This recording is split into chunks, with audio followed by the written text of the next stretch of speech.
If you're enjoying this video, please consider using your hype points to support it. It helps the channel far more than you might realise, and it means the world to us. If you're listening on Spotify, leaving a review would be incredibly appreciated as well. We'd also love to know what time it is where you are and where in the world you're tuning in from, but only if you feel like sharing. We genuinely love seeing where everyone is listening, and if you're enjoying the content and haven't already, please consider subscribing. It really does make a difference. Thank you for being here. Before we begin, a huge thank you to Nobuseri and Chris for suggesting this story. Your ideas keep this channel going, and we're grateful you're part of this community. Imagine this. The year is 1957. The Cold War is in full swing.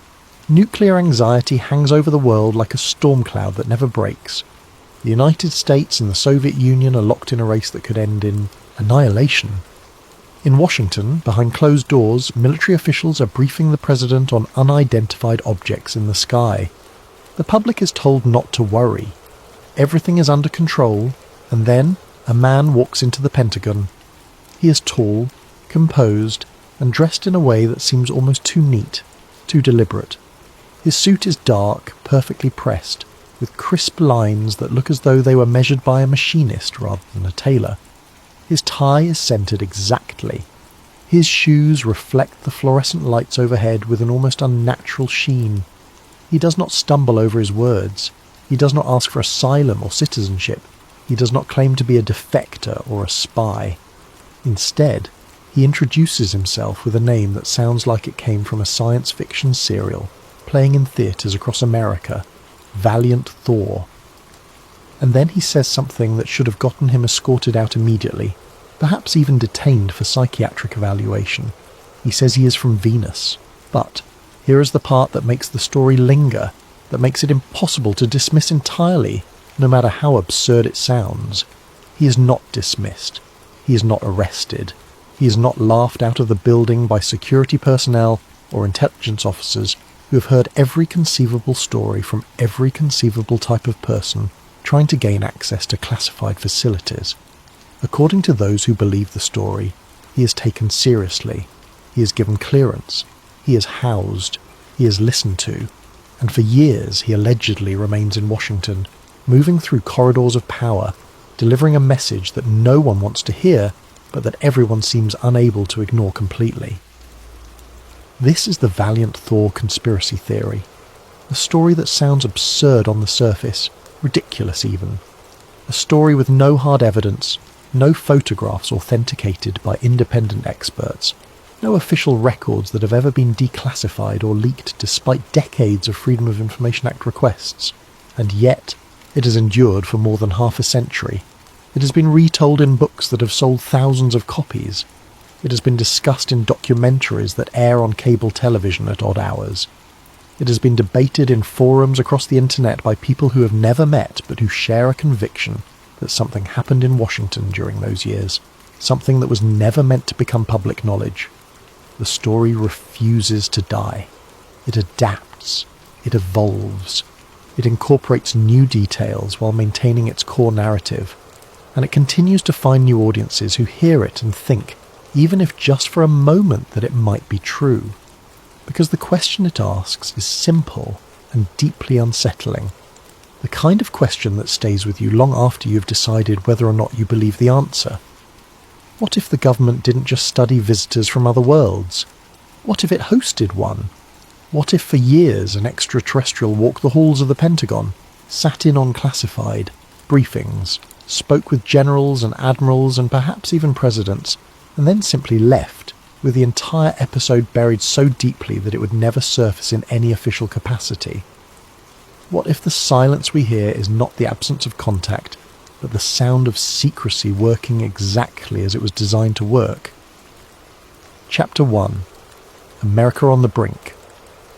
To understand why this story took root, why it found fertile ground in the American consciousness and grew into something that would last for generations, you have to understand the world it was born into. You have to understand what it felt like to live in the late 1950s, when the future was not a promise but a threat. The Second World War had ended barely a decade earlier. The world had seen what modern weapons could do, Cities had been reduced to ash and rubble. Millions had died. And then, in the final days of the war, 2 Japanese cities had been vaporized by a weapon that seemed to belong to a different era of human history entirely, if it belonged to human history at all.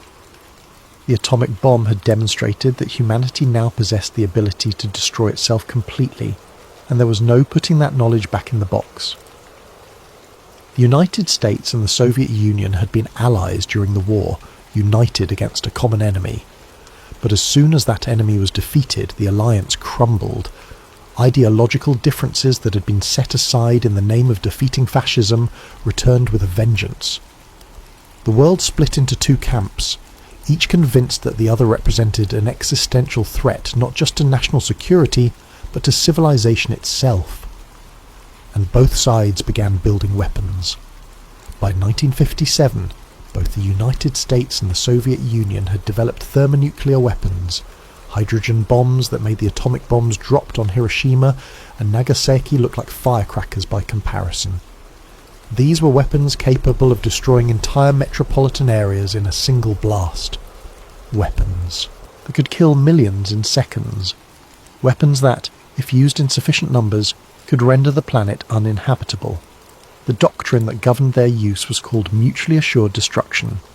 The logic was simple and terrifying. If one side launched a nuclear attack, the other side would retaliate before the missiles even landed. Both sides would be annihilated.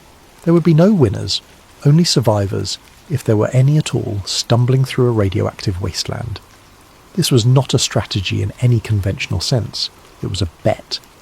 A bet that human beings, when faced with the prospect of total annihilation, would choose survival over victory. A bet that fear would prove stronger than pride or ideology, or the countless other factors that had driven nations to war throughout history.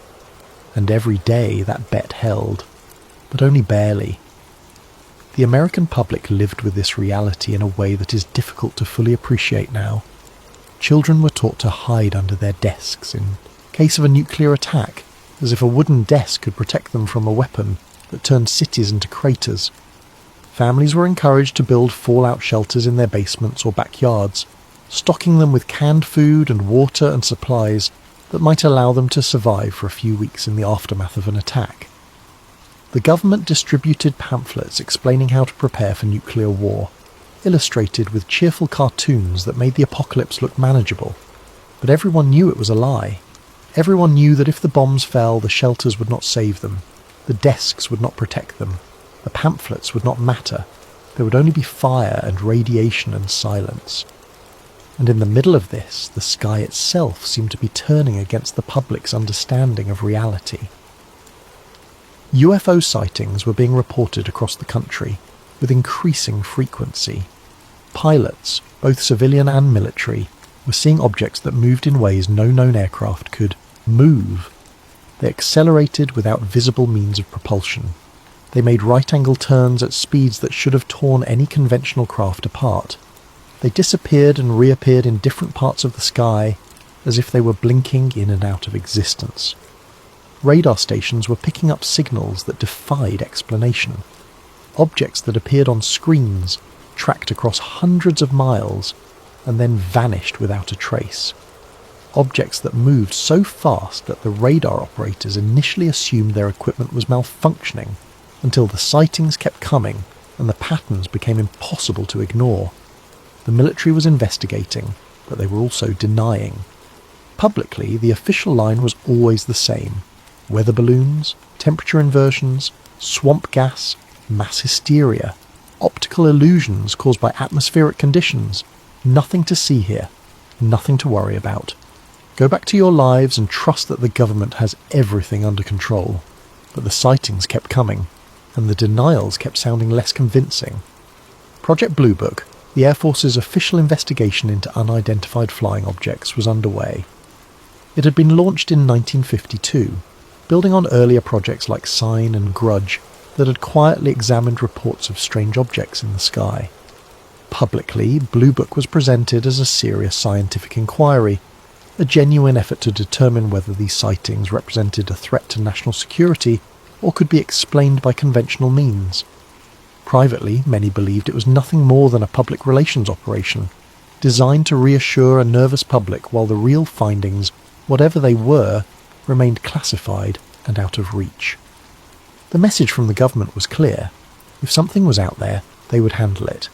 The public did not need to know the details. The public did not need to worry. The public just needed to trust that the men in uniform and the scientists in white coats and the officials in dark suits had everything under control. This was the atmosphere in which the Valiant Thor story emerged. A time when secrecy was not just policy, but a way of life. A time when the government was admitting to almost nothing, even as it was preparing for almost everything. A time when the public was being told that the greatest threat came from the Soviet Union, but when many people could not shake the feeling that there were other threats, other unknowns, that were being deliberately kept from them. Into this world of fear and secrecy and carefully managed information, a man allegedly appeared. A man who should not have existed, who claimed an origin that should have been impossible, who behaved in a way that suggested he expected to be believed, even though everything he said sounded like madness, and what he claimed, if the story is true, changed nothing publicly. The world continued on as it always had. The arms race continued, the fear continued, the secrecy continued, but privately, some say, it changed everything. Chapter 2. The Claim of an Arrival. The story begins with an arrival that should not have been possible, an entrance that violated every protocol and security measure that should have been in place at one of the most secure facilities in the world. According to the conspiracy theory, a man appeared in Washington during the Eisenhower administration. The exact date varies depending on who is telling the story. Some say it was March of 1957, others place it in late 1956 or early 1958. The timeline is deliberately vague in most retellings, which skeptics point to as evidence of fabrication. But believers argue that the vagueness is itself evidence of classification, that the exact date was scrubbed from any records that might have existed. He did not arrive by plane or by car or by any conventional means of transportation. He simply appeared. Some versions of the story say he materialized inside a secure government building, that one moment a hallway was empty and the next moment he was there, standing calmly as if he had been there all along. Others say he walked through the front entrance of the Pentagon, as if he had every right to be there, as if he possessed credentials that allowed him to bypass security checkpoints that should have stopped anyone who did not belong. The details vary depending on who is telling the story and when they are telling it, and this inconsistency is one of the main reasons skeptics dismiss the entire narrative as fabricated. But the core claim remains the same across all versions, unshaken despite the decades that have passed and the scrutiny that has been applied. He called himself Valiant Thor. The name itself is striking. It does not sound like a real name.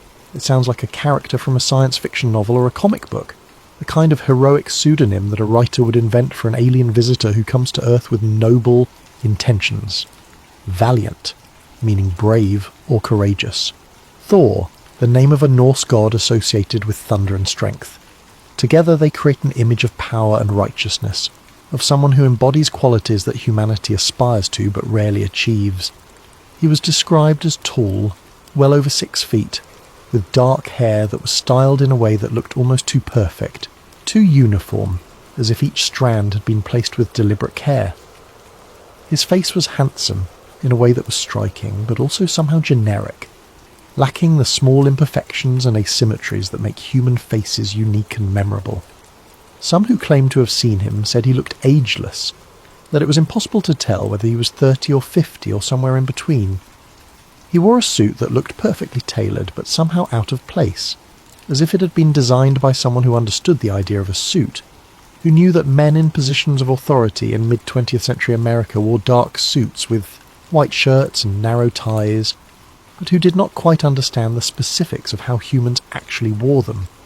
The fit was too perfect, the fabric too smooth, the lack of wrinkles or creases too complete. He looked like a photograph of a man in a suit rather than an actual man wearing actual clothes. His speech was measured, deliberate, with a cadence that suggested he was choosing each word with care. He did not use contractions. He did not stumble or pause or use the verbal fillers that characterize natural human speech. When he spoke, people listened, not because he raised his voice or demanded attention, but because something in his manner commanded it. His demeanour was calm in a way that went beyond confidence. He did not act like someone who was trying to convince anyone of anything. He did not plead or argue or present evidence to support his claims. He acted like someone who expected to be believed, who assumed that what he was saying would be accepted as truth because truth was self-evident and required no defence, and his claim was extraordinary.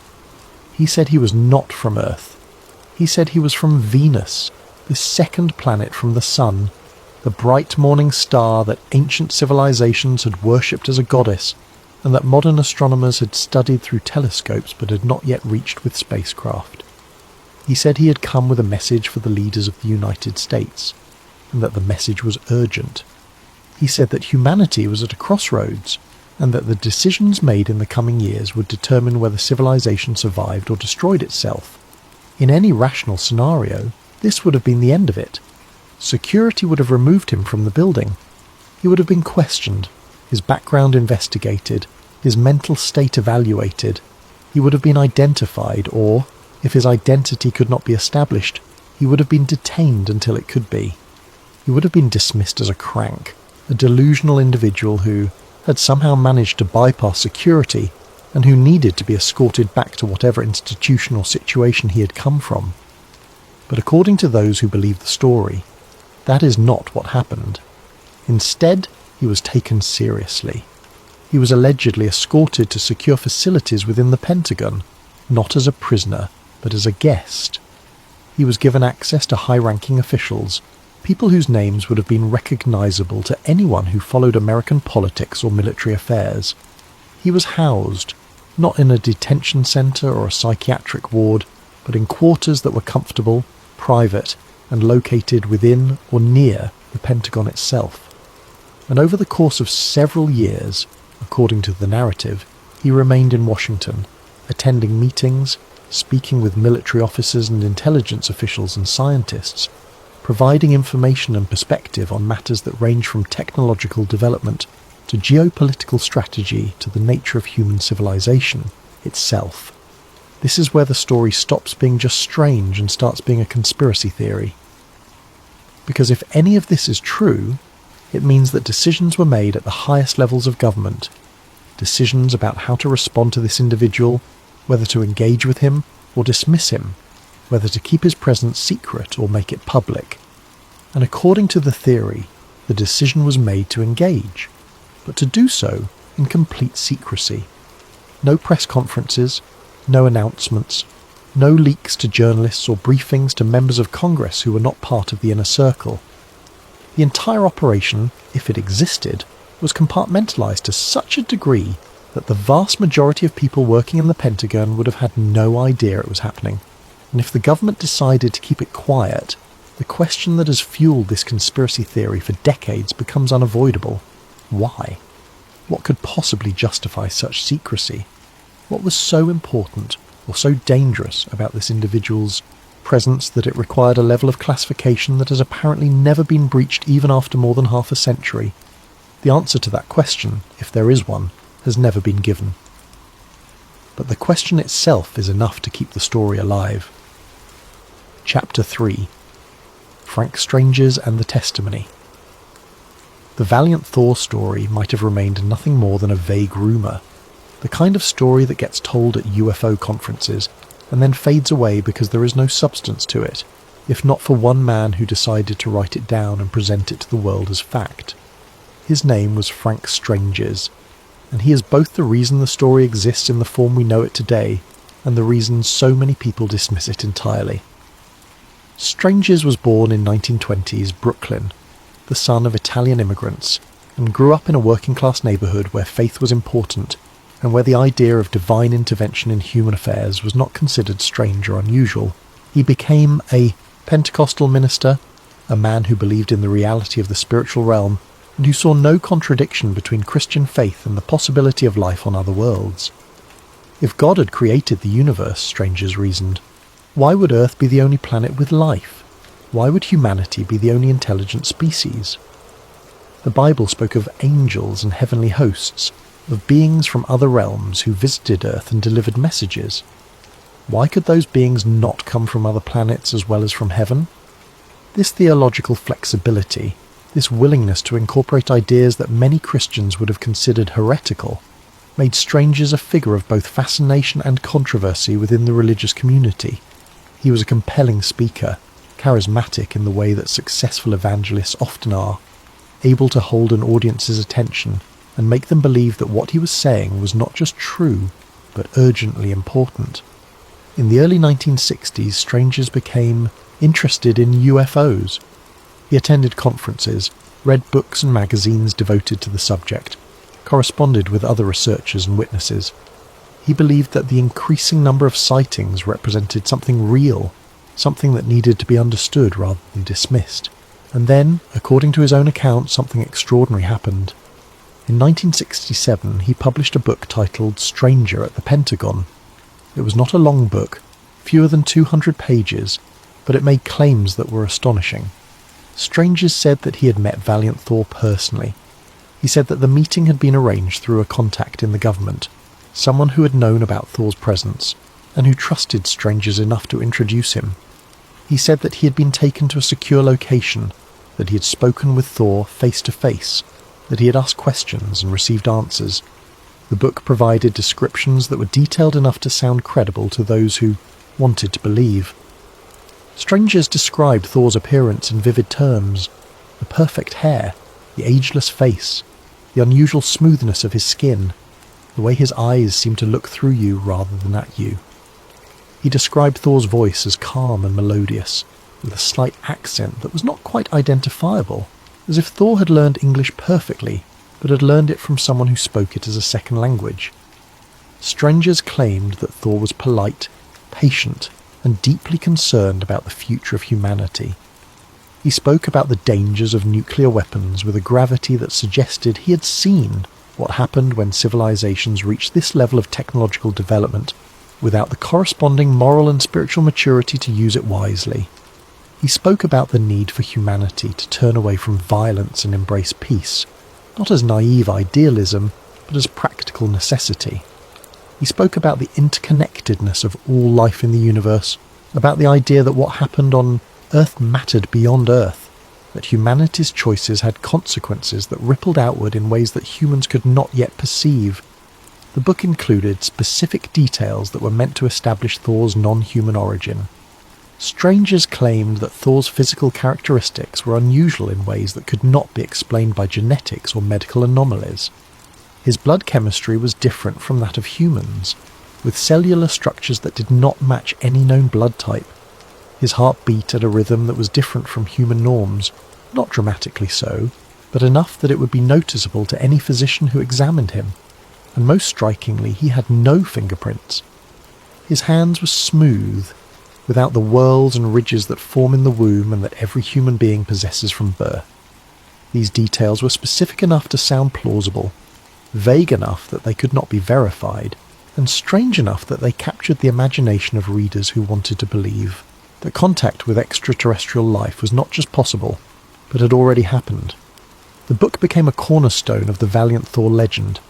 It was reprinted multiple times over the years, each edition adding new forewords or additional chapters or testimonials from people who claimed to have known Thor or to have had their own experiences that confirmed what Strangers was saying. It was cited in UFO documentaries, discussed at conferences, analysed by researchers who were either convinced of its truth or determined to prove it false. But there was a problem, and it was a problem that critics pointed out immediately and repeatedly. Strangers offered no proof, no photographs, despite the fact that cameras were common in the 1960s, and it would have been trivial to take a picture if he had truly met Thor. No official documents, no memos or reports or any kind of paper trail that would indicate the government had engaged with an extraterrestrial. No corroboration from anyone else who claimed to have been present during any of the alleged meetings. The entire story rested on Stranger's word and his word alone. Critics called the book a hoax, and they were not gentle about it. They said Strangers had invented the story to sell books and gain attention within the UFO community. They pointed out inconsistencies in the narrative, places where details changed between different retellings. They noted that Strangers was a minister and an evangelist, someone whose profession required him to be persuasive, someone who knew how to tell a story in a way that moved people emotionally, even if it was not literally true, and they were not entirely wrong to be sceptical. Without evidence, the story was nothing more than a claim. An interesting claim, certainly, one that captured the imagination and raised profound questions about government secrecy and the possibility of extraterrestrial contact, but a claim nonetheless, unsubstantiated and unverifiable. But for believers, the lack of evidence was not a problem, it was confirmation. Because if the government had hosted an extraterrestrial, if such an event had occurred, it would have been classified at the highest possible level. There would be no photographs released to the public because the photographs themselves would be classified. There would be no documents because the documents would be locked away in vaults or destroyed entirely to prevent any possibility of disclosure. There would be no corroboration because everyone who had been present would have been sworn to secrecy under penalty of imprisonment or worse. The absence of proof in this framework was not evidence that the story was false. It was evidence that the cover-up was working exactly as it was designed to work. It was evidence that the government was capable of keeping secrets, which was not exactly a controversial claim given the number of classified programs that had been revealed over the years, often decades after they had been operational. And in the world of conspiracy theories, that logic is often enough to sustain a narrative indefinitely. Because once you accept that the government is capable of hiding the truth, then the absence of evidence becomes meaningless. Anything can be true, as long as you can construct a plausible reason why there would be no proof. Frank Strangers died in 2013, taking whatever truth or fiction he knew with him to the grave. But the book he wrote outlasted him. It continues to circulate, continues to find new readers, continues to serve as the primary source for anyone who wants to learn about Valiant Thor. And the question remains, unanswered and perhaps unanswerable. Was Frank Strangers a witness to something extraordinary? Or was he simply a gifted storyteller who understood that the most compelling lies are the ones that contain just enough detail to sound real? Chapter 4. The Pentagon Connection. One of the most persistent and troubling elements of the Valiant Thor story is the claim that he was housed near or within the Pentagon itself, one of the most secure facilities in the world. The Pentagon is not just a building, it is a symbol. It is the headquarters of the United States Department of Defense, the nerve center of American military power, the place where strategy is developed and decisions are made that affect the lives of millions of people around the world. It is a massive structure, one of the largest office buildings ever constructed, with 5 concentric rings connected by corridors that stretch for miles. More than 20,000 people work there on any given day, military personnel and civilian employees and contractors, all engaged in the vast bureaucratic machinery of national defense. Security at the Pentagon is not casual. Access is restricted and carefully controlled. Everyone who enters must have authorization. Everyone who works there is vetted. Everyone who moves through its corridors is tracked, at least in theory. The building houses classified information that, if disclosed, could compromise military operations, endanger intelligence assets, or reveal capabilities that adversaries are not supposed to know exist. The idea that an extraterrestrial could have lived there for years without anyone noticing, without the wrong person asking the wrong question, without a journalist or a congressman or a curious employee stumbling onto something that should not have been there, stretches credibility to the breaking point and beyond. And yet, that is exactly what the theory claims. According to the story, Valiant Thor was given quarters in a secure section of the Pentagon, a location that is never specified in any detail, but that is described as being accessible only to those with the highest levels of clearance. He was provided with accommodations that were comfortable and private. He was given clothing that allowed him to blend in, or at least to avoid standing out in a way that would attract unwanted attention. He was granted clearance that allowed him to move through the building without restriction, to attend meetings, to access information, to speak with officials who ranged from mid-level analysts to senior military leadership. The theory does not claim that everyone in the Pentagon knew about him. That would have been impossible to maintain.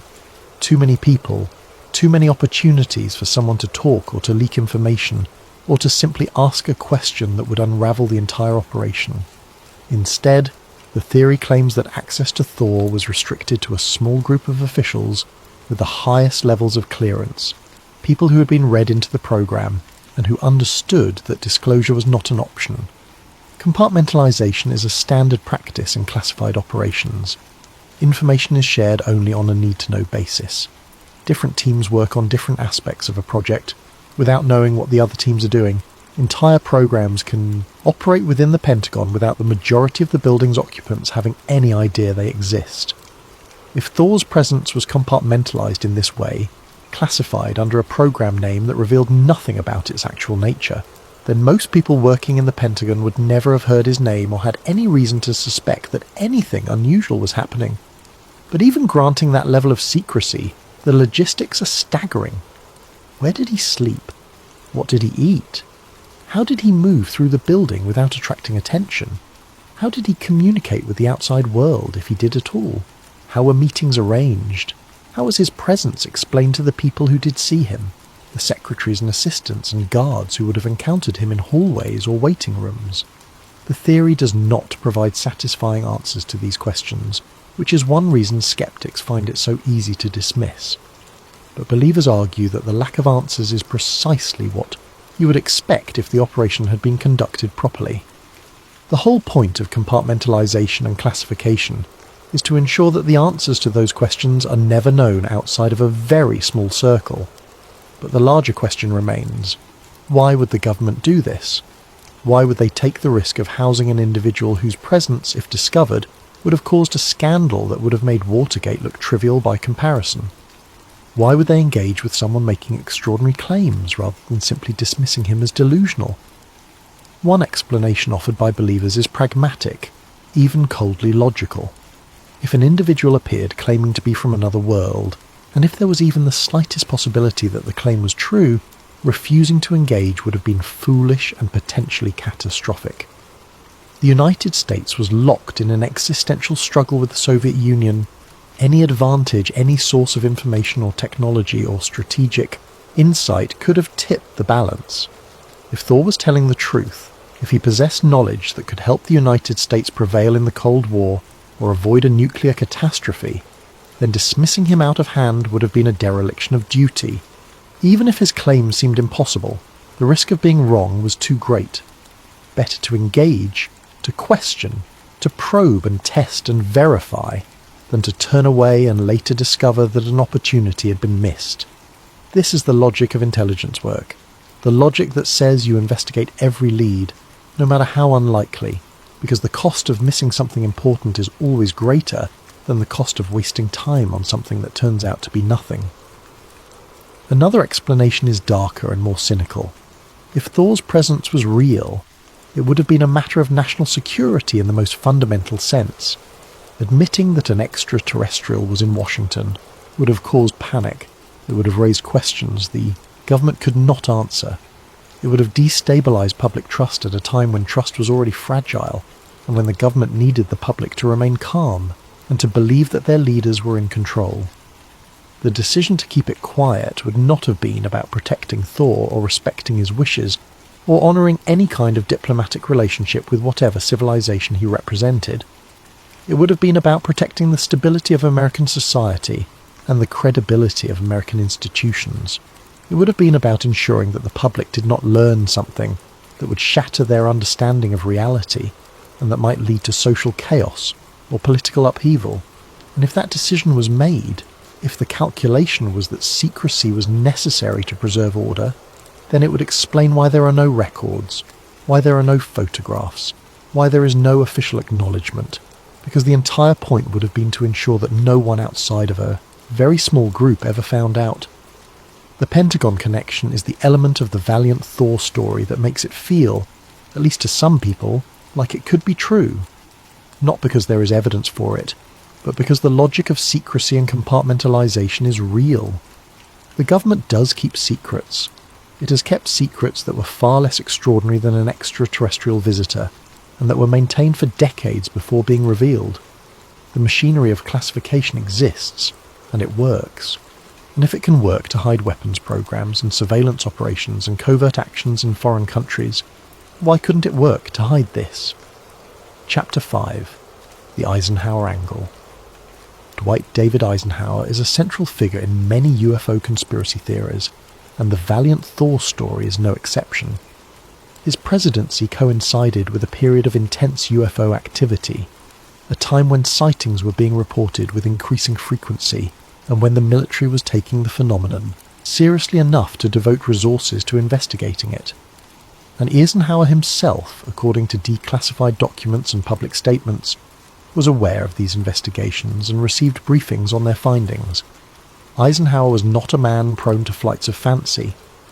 He was a career military officer who had risen to the rank of 5-star general, who had served as Supreme Commander of the Allied Expeditionary Force in Europe during the Second World War, who had planned and executed the D-Day invasion that turned the tide of the war against Nazi Germany.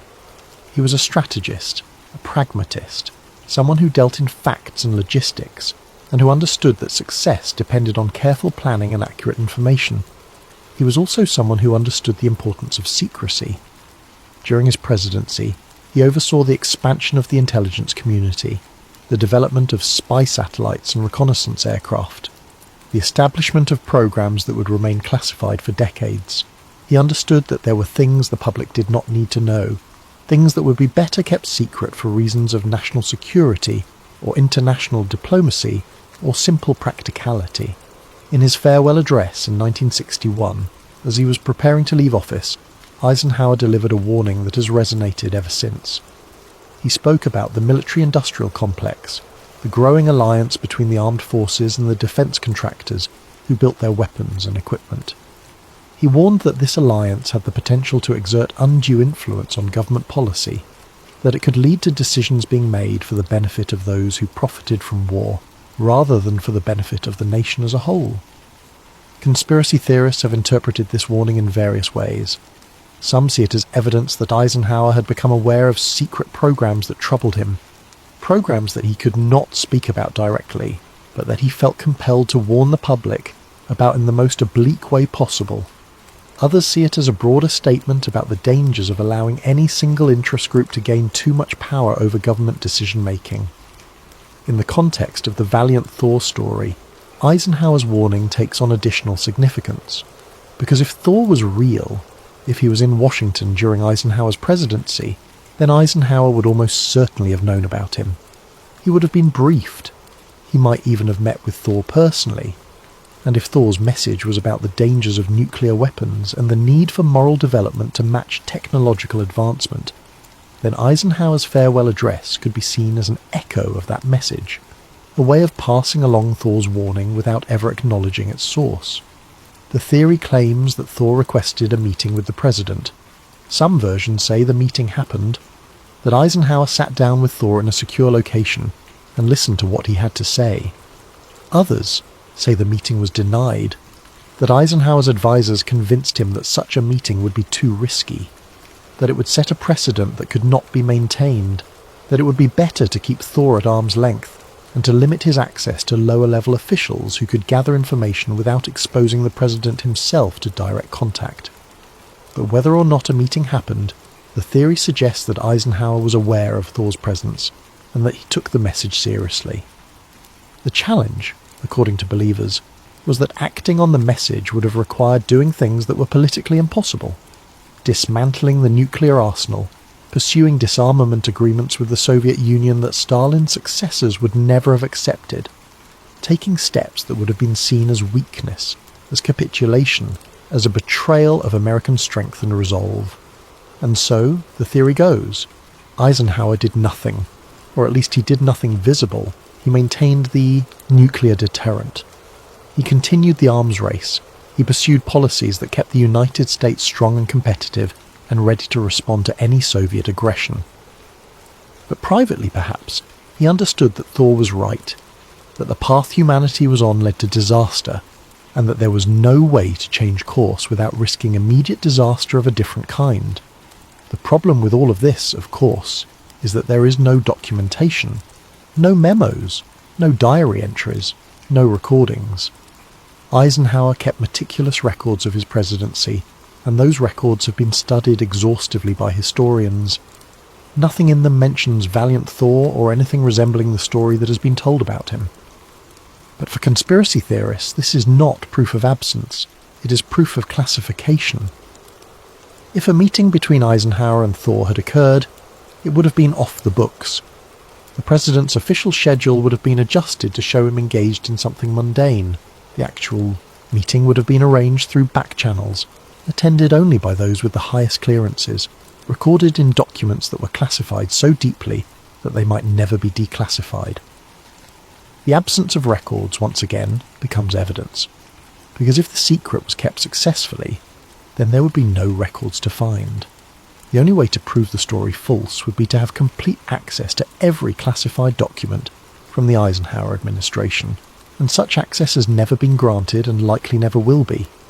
And so the Eisenhower angle remains part of the Valiant Thor story, unproven, unprovable, but persistent, because it fits the larger narrative of secrecy and missed opportunities and warnings that were heard but not heeded. Chapter 6. The Biological Oddities. One of the most compelling aspects of the Valiant Thor story, at least for those who believe it, is the claim that his biology was fundamentally different from that of humans in ways that were subtle but unmistakable to anyone who examined him closely. According to Frank Strangers and others who have elaborated on the story over the years, Thor looked human. He could walk down a street in Washington, and no one would give him a second glance. He did not have green skin or antennae, or any of the dramatic physical features that science fiction had taught people to associate with aliens. From a distance, he was indistinguishable from any other well-dressed man in the nation's capital. But upon closer examination there were anomalies, small things that would only be noticed by someone who was looking carefully, someone with medical training or scientific curiosity or both. His blood chemistry was reportedly unlike anything doctors had seen. The exact details vary depending on the source and the telling, but the core claim is consistent. Thor's blood did not match any known human blood type. It was not A or B or AB or O. It was something else entirely, with cellular structures that did not conform to the patterns that medical science had documented in millions of human blood samples. Some versions of the story claim that his blood cells were shaped differently, that they were more efficient at carrying oxygen, or that they contained elements that were not present in human blood. Others suggest that his blood had properties that allowed it to resist disease or radiation in ways that human blood could not.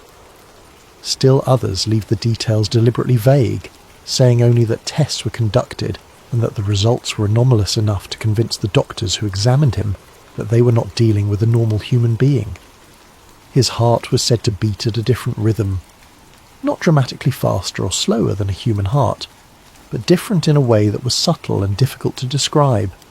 Some accounts say his heart had a different structure, additional chambers or valves that changed the pattern of blood flow. Others say the rhythm itself was irregular in a way that would have been pathological in a human, but that seemed perfectly healthy in Thor. And then there is the most frequently cited detail, the claim that Thor had no fingerprints. Fingerprints are one of the most fundamental and universal human characteristics.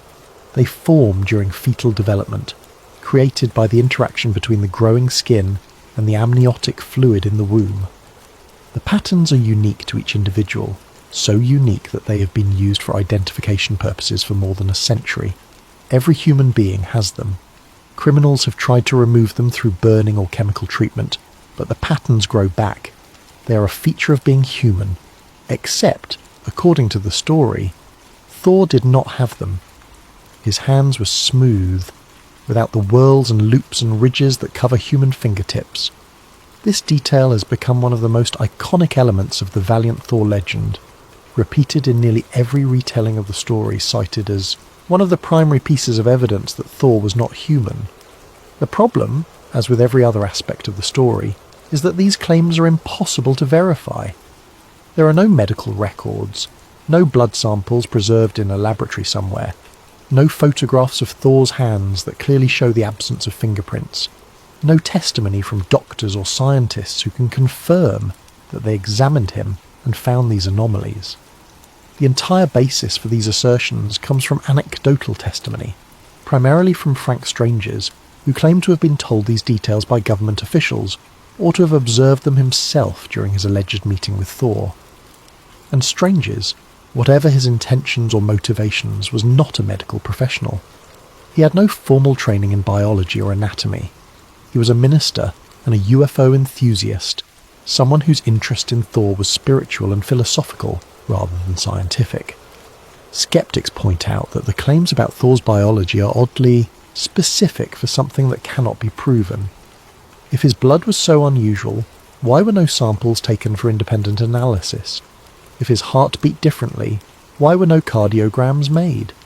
If he had no fingerprints, why was no attempt made to document this through photography or forensic analysis?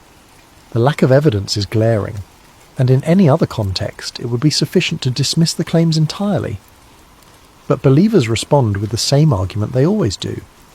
If Thor's biology had been studied, the results would have been classified. They would have been locked away in secure facilities, accessible only to those with the proper clearances. They would never have been released to the public because releasing them would have confirmed that the government had engaged with a non-human entity, and such a confirmation would have raised questions that the government was not prepared to answer. The absence of documentation in this framework is not evidence that the claims are false. It is evidence that the information is being withheld. It is evidence that the cover-up extends not just to Thor's presence, but to every detail about him, including the scientific and medical data that would prove he was not human. And so, the biological oddities remain part of the story, unverified, unverifiable, but persistent, because they provide the story with a foundation of specificity that makes it feel more real than it would if Thor were simply described as looking and acting human in every way. The details, strange as they are, give the story texture. They make it feel like something that could have happened, even if there is no proof that it did. Chapter 7. The Message. If the Valiant Thor story is true, if any part of it reflects actual events rather than fabrication or delusion, then the most important element is not his arrival, or his biology, or his alleged meetings with government officials. The most important element is the message he came to deliver, because according to the narrative, Thor did not come to Earth as a tourist or an observer. He came with a purpose. He came to warn humanity about the path it was on, and to offer an alternative before it was too late. The core of his message, as it has been recounted in various sources over the decades, was simple and stark. Humanity had to abandon nuclear weapons. The development of nuclear technology represented a threshold moment in human history. For the first time, a species had created weapons capable of destroying not just armies or cities, but entire civilizations, perhaps even rendering the planet uninhabitable for any complex life. This was not an incremental advancement. This was not a more powerful version of something that had come before. This was something new, something that changed the rules of existence in a fundamental way. Thor's message, as described by those who claim to have heard it, or to have been told about it, was that technological advancement without corresponding moral and spiritual development was a recipe for disaster. Humanity had gained the ability to destroy itself before it had gained the wisdom to choose not to. And history, according to Thor, was full of examples of civilizations that had reached this same crossroads and had made the wrong choice. He was not speaking theoretically. He was speaking from experience, or at least from knowledge of what had happened to others. Civilizations that had developed weapons of mass destruction had either learned to control them or had used them and ceased to exist. There was no middle ground, no third option. Either humanity would step back from the brink, or it would fall over the edge. The message resonated deeply with the anxieties of the time. The Cold War was not an abstract political conflict. It was a very real and present danger that hung over every aspect of life in the 1950s and 60s. The Cuban Missile Crisis, which occurred in 1962, brought the world closer to nuclear war than it had ever been. For 13 days, American and Soviet leaders engaged in a tense standoff that could have ended in catastrophe. Missiles were armed, bombers were in the air, submarine commanders were given authorization to use nuclear weapons if they lost contact with their superiors, The world came within a hair's breadth of annihilation, and then, at the last possible moment, both sides backed down. Agreements were reached, the missiles were withdrawn, the crisis passed, but the fear remained, because everyone understood that it could happen again, that the next crisis might not end peacefully, that somewhere, somehow, a decision would be made, or an accident would occur that would trigger the sequence of events that would end civilization. Thor's message, if it was real, spoke directly to that fear. He was saying what many people were thinking but could not articulate or did not dare to say publicly, that the weapons were too dangerous to exist, that the logic of mutually assured destruction was insane, that betting the survival of the species on the assumption that no one would ever make a mistake was not a strategy but a gamble, and that eventually every gamble fails. But the message went beyond just nuclear weapons. According to those who have elaborated on Thor's teachings, he spoke about the need for humanity to mature as a species, to move beyond nationalism and tribalism and the countless divisions that set human beings against each other, to recognise that everyone on Earth shared a common fate, and that cooperation was not weakness but necessity. He spoke about the dangers of materialism, of valuing technological progress and economic growth above all else. He spoke about the need for spiritual development, for cultivating wisdom and compassion, and the kinds of qualities that prevent people from using power destructively. He spoke about the interconnectedness of all life, the idea that what happened on Earth mattered. Beyond Earth, that humanity's choices had consequences that rippled outward through the cosmos in ways that humans could not yet perceive but that were nonetheless real. This was not the message of a conqueror or a colonizer. This was not a threat or an ultimatum. Thor was not saying that if humanity did not change, some external force would intervene to make it change. He was saying that if humanity did not change, it would destroy itself, and that such a destruction would be a tragedy not just for humans but for the universe as a whole. The message was delivered with urgency but also with a kind of sadness, as if Thor understood that he was speaking to people who were not ready to hear what he was saying, as if he knew that no matter how clearly he articulated the danger, no matter how persuasively he argued for an alternative path, the weight of history and politics and human nature would make it nearly impossible for his warning to be heeded. And according to the story, he was, right? The government officials who allegedly met with Thor listened, they asked questions, they engaged with his arguments. They may have even been convinced on some level that he was telling the truth, but they did not act. They did not dismantle the nuclear arsenals. They did not pursue the kind of radical disarmament that Thor was advocating. They did not change course. The reasons for this inaction, according to the theory, were practical and political. Disarming unilaterally would have left the United States vulnerable to Soviet aggression. The Soviet Union, for its part, would never have agreed to disarm as long as it believed the United States was a threat. The balance of power depended on the threat of retaliation. To give up that threat would have been to invite defeat, and no leader could justify such a decision to their people or to history. And so Thor's message, if it was ever delivered, was acknowledged and then set aside, filed away in some classified archive, perhaps, or simply forgotten as officials moved on to more immediate concerns. The warning was heard, but it was not heeded.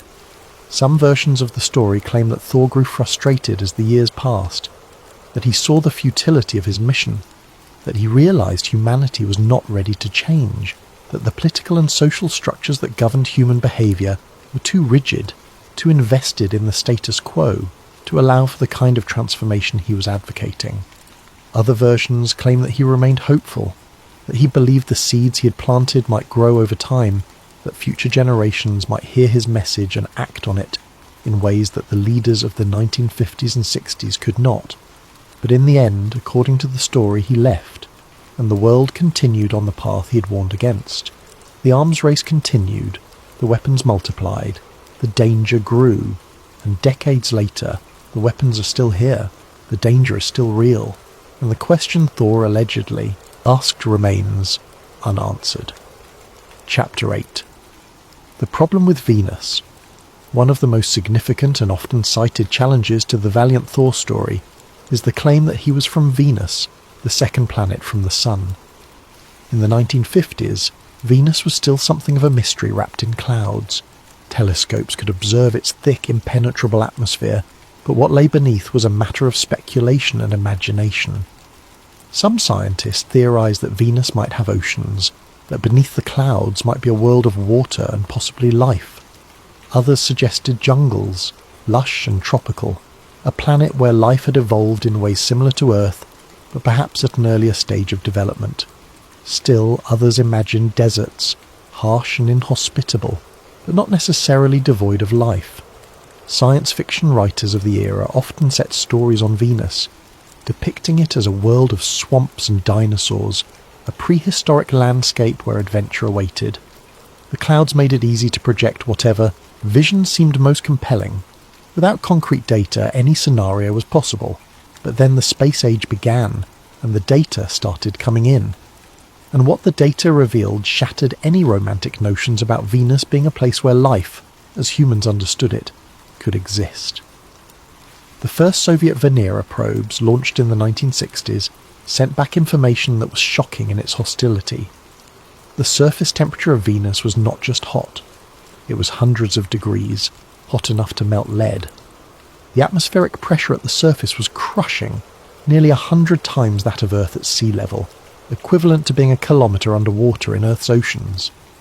The atmosphere itself was composed primarily of carbon dioxide, with clouds of sulfuric acid that would dissolve any unprotected material in minutes. Later missions confirmed and expanded on these findings. Venus was not a world of oceans or jungles. It was a hellscape, a planet where the greenhouse effect had run wild, trapping heat until the surface became an inferno. There was no water, no breathable air, no magnetic field to protect against radiation. It was, in every measurable way, one of the most hostile environments in the solar system. For skeptics, this was the death blow to the Valiant Thor story. If Thor claimed to be from Venus, and Venus was demonstrably uninhabitable, then Thor was either lying or delusional or both. The entire story collapsed under the weight of observable, verifiable reality. Spacecraft had been there. They had measured the conditions. There was no ambiguity. Venus could not support life. And yet conspiracy theorists did not abandon the story. They adapted it. One common response is to argue that Thor deliberately simplified or obscured his true origin. That he said Venus because it was a name humans would recognise, a celestial object that was familiar and that seemed plausible at the time, but that he was actually from somewhere else, perhaps a moon of one of the outer planets, perhaps a planet in another star system entirely, perhaps a parallel dimension or an alternate reality where Venus existed in a different state. This explanation allows believers to preserve the core narrative while acknowledging that the Venus claim is problematic.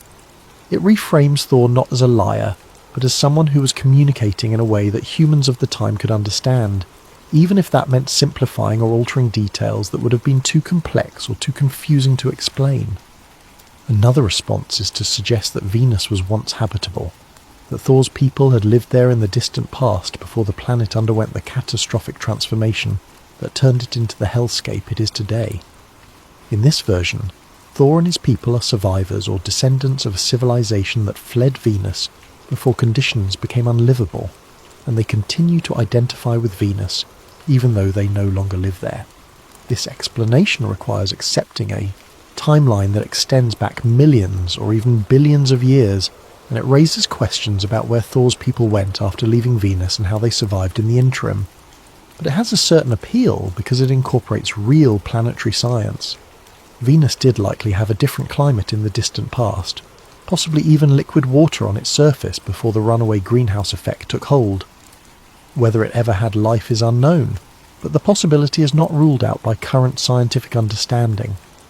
A third response, more extreme and less widely accepted even among believers, is to claim that the data from the space probes is itself part of a cover-up, that the real conditions on Venus are being hidden or misrepresented to discredit stories like Thor's, that space agencies around the world, including those of rival nations that were competing fiercely during the Cold War, have nonetheless conspired to falsify data about Venus to maintain the secrecy around extraterrestrial contact.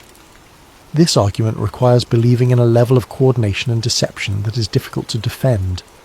It means that Soviet scientists and American scientists, who were racing to outdo each other in the space race, and who had every incentive to expose any falsification by the other side, somehow agreed to present the same false picture of Venus.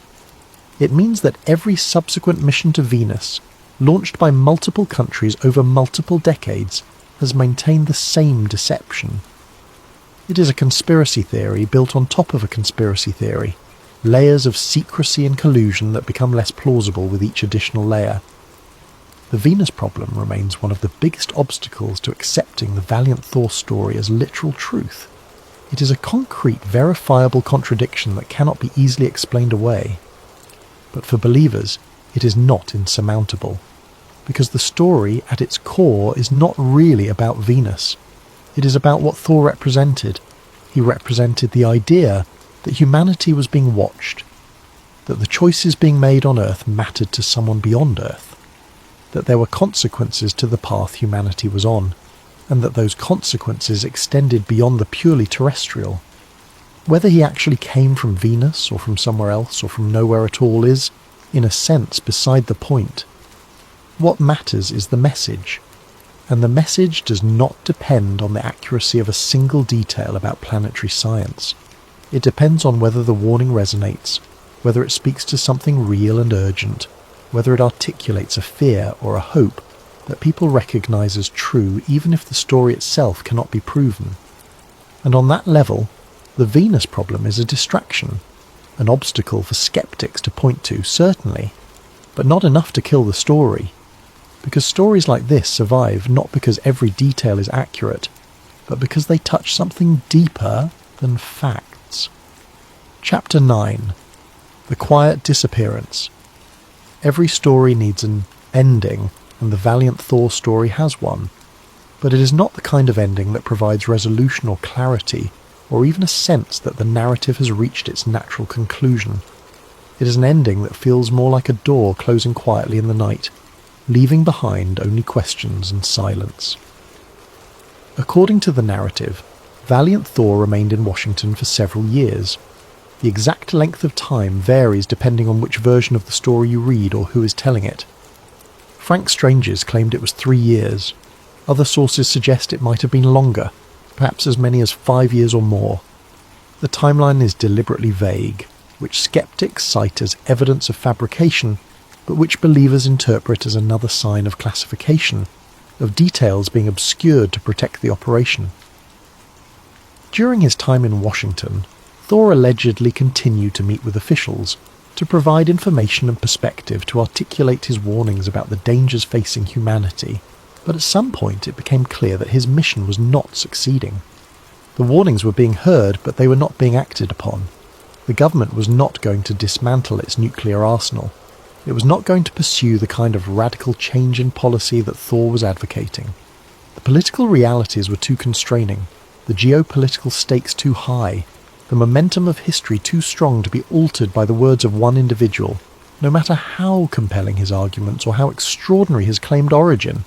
And so, according to the story, Thor left. There was no announcement, no farewell address, no press conference or public statement explaining where he had been or what he had said or why he was leaving. No dramatic departure witnessed by crowds or documented by cameras. He simply left.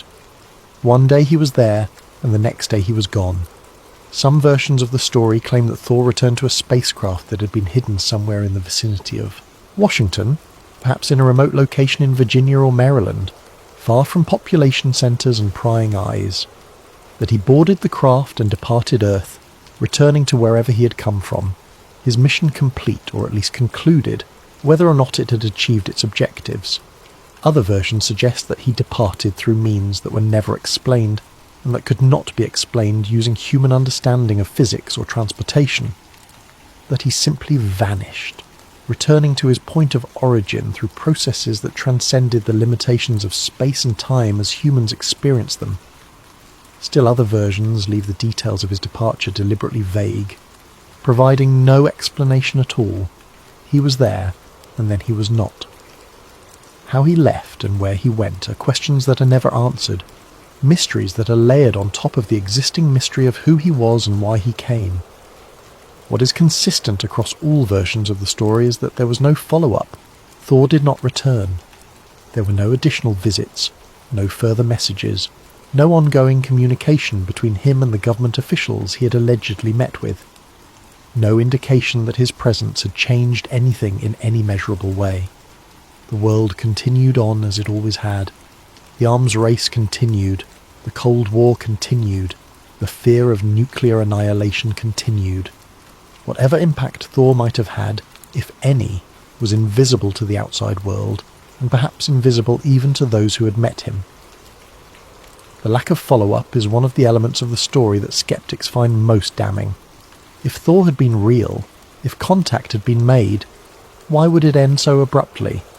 Why would there be no ongoing relationship, no continued dialogue, no attempt to maintain the connection that had been established?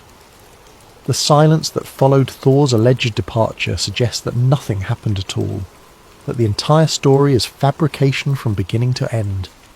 But believers interpret the silence differently. They see it as evidence that Thor recognized the futility of his mission, that he understood, after years of engagement, that humanity was not ready to change, that the political and social structures that governed human behavior were too rigid, too invested in maintaining the status quo to allow for the kind of transformation he was advocating. He had delivered his message. He had been heard, even if he had not been heeded, and there was nothing more he could do. Some versions of the story suggest that Thor was not acting alone, that he was part of a larger group or civilization that had been monitoring Earth, and that his mission was one of many such missions conducted over the years. In this interpretation, his departure was not a rejection of humanity, but a recognition that each civilization must find its own path, must make its own choices, and that interference beyond a certain point would be counterproductive or even harmful. The story ends as abruptly as it begins, without resolution or closure, and that in many ways is part of its power, because the lack of an ending leaves space for interpretation. It allows believers to imagine what might have happened after Thor left, to speculate about whether he might return someday, whether his warning might eventually be heeded, whether future generations might succeed, whether leaders of the 1950s and 60s failed. It allows skeptics to dismiss the entire thing as fiction, as a story that was never meant to be taken literally, but that captured the imagination because it articulated fears and hopes that were real, even if the narrative itself was not. And it ensures that the story can never be fully disproven, because there is no concrete endpoint to challenge. The story exists in a state of perpetual possibility, never confirmed but never entirely refuted, lingering in the space between belief and skepticism, where conspiracy theories thrive. The quiet disappearance is not an ending. It is a pause, a moment of silence that invites questions rather than answering them. And in that silence, the story continues to live. Chapter 10. Why the story never died. More than 6 decades have passed since the events described in the Valiant Thor story allegedly occurred. Generations have come and gone. The Cold War ended. The Soviet Union collapsed. The world has changed in ways that would have been unimaginable to the people living through the 1950s and 60s. And yet, the story has not faded. It has not been forgotten or relegated to the dustbin of discredited conspiracy theories.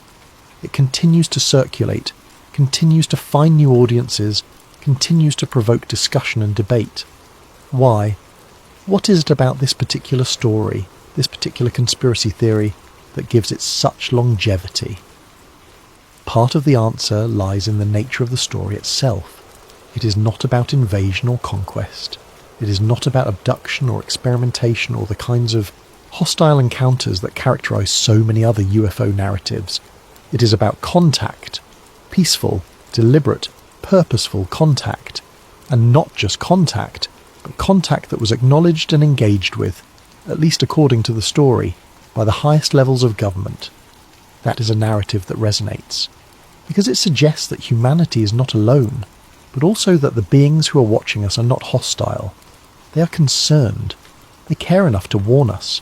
They see value in human civilization, value worth preserving, even if humans themselves seem determined to destroy what they have built. The Valiant Thor story fits neatly into the framework of Cold War secrecy. It emerged at a time when everyone knew the government was hiding things. That much was undeniable. Nuclear tests were conducted in secret locations, with observers sworn to secrecy and with results that were classified for years or decades. Surveillance programs operated without public knowledge or oversight. Covert operations were carried out in foreign countries, with the American public told nothing about what was being done in their name.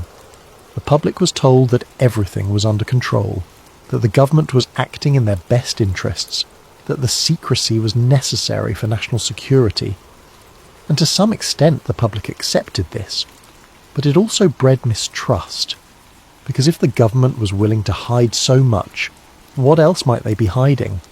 If they could keep nuclear tests and spy programs secret for years, why not contact with an extraterrestrial? In that context, the Valiant Thor story does not seem absurd. It seems plausible, not proven certainly, not supported by evidence, but plausible in the sense that it fits the pattern of secrecy that everyone knew existed. It is one more secret in a world full of secrets, one more thing that might be true even if there is no way to verify it. The story also survives because it casts extraterrestrials in a sympathetic light. Thor is not a threat. He is not a conqueror or an invader. He is not conducting experiments on humans or abducting people from their homes. He is a messenger. Someone who came to help, someone who offered wisdom and guidance, only to be turned away or ignored. That is a narrative that appeals to people who want to believe that we are not alone, but who also want to believe that whatever is out there is benevolent, that the universe is not fundamentally hostile, that intelligence and compassion go hand in hand. And then there is the message itself, the warning about nuclear weapons, the call for moral development to match technological advancement, the emphasis on cooperation and unity, and the dangers of tribalism and nationalism. These are not fringe ideas. They are concerns that were widely shared during the Cold War, and that remain relevant today. Embedding these concerns in the voice of an extraterrestrial gives them weight. It makes them feel urgent and important. It suggests that these are not just human worries, but universal truths, principles that apply to any civilization that reaches a certain level of technological development. Finally, the story persists because it cannot be fully disproven. There are no records to refute, no documents that categorically state that the events described never happened, no bodies to examine, no physical evidence to analyse. The absence of evidence is treated as evidence of a cover-up, and that makes the theory immune to conventional debunking. Because once you accept that the government is capable of keeping secrets, and there is ample historical evidence that it is, then the absence of evidence becomes meaningless. Anything can be true as long as you can construct a plausible reason why there would be no proof. This is the paradox at the heart of all conspiracy theories. They survive not despite the lack of evidence, but because of it. Because the lack of evidence is incorporated into the theory itself, explained away as part of the cover-up, used as confirmation that the conspiracy is real and effective. The Valiant Thor story is, in many ways, a perfect conspiracy theory. It is specific enough to feel real, vague enough to be unfalsifiable, and resonant enough to touch on genuine fears and hopes. It offers a narrative that is both disturbing and comforting, a story about warnings that were delivered but not heeded, about opportunities that were missed, about a world that could have been different if only the right choices had been made. In the end, the story is less about whether it is true and more about what it represents. It represents the fear that we are not ready for the power we have been given. It represents the hope that someone somewhere cares enough to warn us. And it represents the frustration that even if such a warning were delivered, it would be ignored, filed away, forgotten in the rush of daily concerns and political calculations and the endless cycle of crises that demand immediate attention at the expense of long-term thinking. The story never died because it speaks to something that has never died. The sense that humanity is on trial, that the choices we make matter, that the path we're on is not inevitable. Whether Valiant Thor was real or not is almost beside the point, because the questions he allegedly raised are real, and they are still unanswered. epilogue, stranger or symbol. So what do we make of Valiant Thor? Was he a literal visitor from another world? A being who walked the halls of the Pentagon and delivered warnings that were heard but not heeded? Or was he a myth, a story born from Cold War anxiety and perpetuated by people who wanted to believe in something larger than themselves? The truth, if there is one, may never be known. And perhaps that is fitting. There is no evidence that Valiant Thor existed. No photographs that have been authenticated by independent experts. No documents that have been declassified or leaked despite decades of Freedom of Information Act requests and investigative journalism. No credible witnesses beyond frank strangers, whose testimony has never been corroborated by anyone else who was allegedly present during the events he described. Every claim in the story is either unverifiable or contradicted by known facts. The planet he claimed to be from is hostile to life as we understand it. The government he allegedly met with has never acknowledged his existence. The people who claim to have met him are either dead or have remained silent. From a purely rational, evidence-based standpoint, the story does not hold up. It is almost certainly a myth. But myths have power, and the power of the Valiant Thor story is not in whether it happened. It is in what it reveals about the people who tell it and the people who believe it. It reveals a deep mistrust of authority, a belief that the truth is being hidden from the public for reasons that may be justified or may be sinister. It reveals a sense that the world is more complex and more dangerous than we are being told, that there are layers of reality that exist beyond what we can see and measure and document. It reveals a longing for guidance, for wisdom, for someone to step in and offer a solution to problems that feel insurmountable. And it reveals something else, something perhaps more profound. A recognition that we are, in some sense, on trial, that the choices we make matter, that the path we are on is not inevitable, that alternatives exist, that change is possible if we are willing to pursue it, that if we are being watched, if someone is paying attention, we should act as though we are worthy of being watched. Whether Valiant Thor was a literal visitor, a Cold War hoax, or a symbolic warning disguised as a story is almost beside the point. Because the story endures not because of what it proves, but because of what it asks. It asks whether we are ready to listen, whether we are capable of change, whether we can set aside pride and fear and self-interest long enough to do what is necessary, even when what is necessary is difficult or uncomfortable or politically impossible. And it asks whether, if someone came to warn us, we would even hear them, or whether we would do exactly what the story says we did. Listen politely, nod in acknowledgement, file the warning away, and then go right back to what we were doing, trusting that somehow, despite all evidence to the contrary, everything will work out in the end. That is the real conspiracy. Not that an extraterrestrial came to Earth in the 1950s, but that if one did, we would do exactly what the story describes. We would be incapable of acting on the warning, not because we did not understand it or because we did not believe it, but because the structures and systems and incentives that govern human behaviour would make meaningful change impossible. We would hear the truth and be unable to act on it, and that perhaps is more frightening than any alien visitor could ever be. Valiant Thor may never have existed, but the fear that drove his story is real, and it is still with us, because the weapons are still here, the danger is still real, the path we are on has not fundamentally changed, even though the geopolitical landscape has shifted and the Cold War has ended, and new threats have emerged to replace the old ones. And the question Thor allegedly asked is still unanswered. What will we do with the power we have been given? What will we choose when the choice is between short-term security and long-term survival? Between maintaining the status quo and risking transformation? If someone came to warn us again, if a visitor appeared today with the same message that Thor allegedly delivered more than 60 years ago, would we listen? Would we act? Or would we do what we have always done?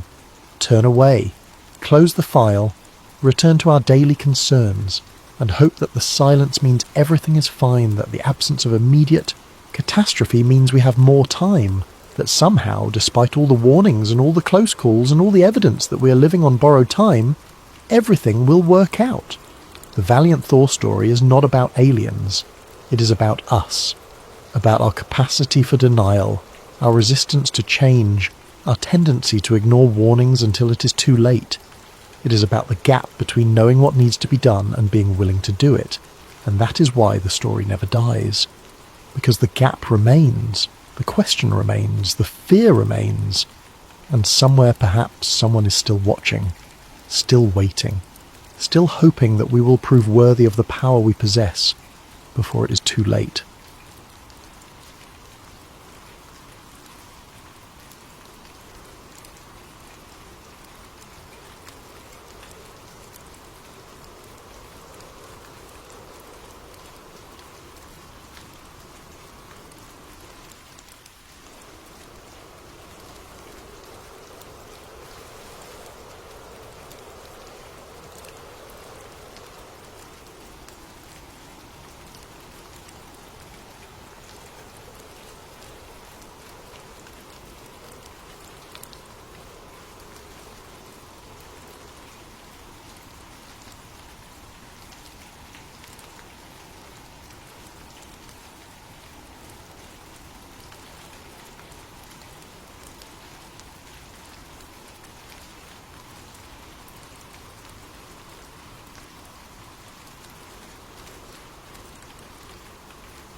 Hey everyone, before we dive into tonight's story, I want to ask you something.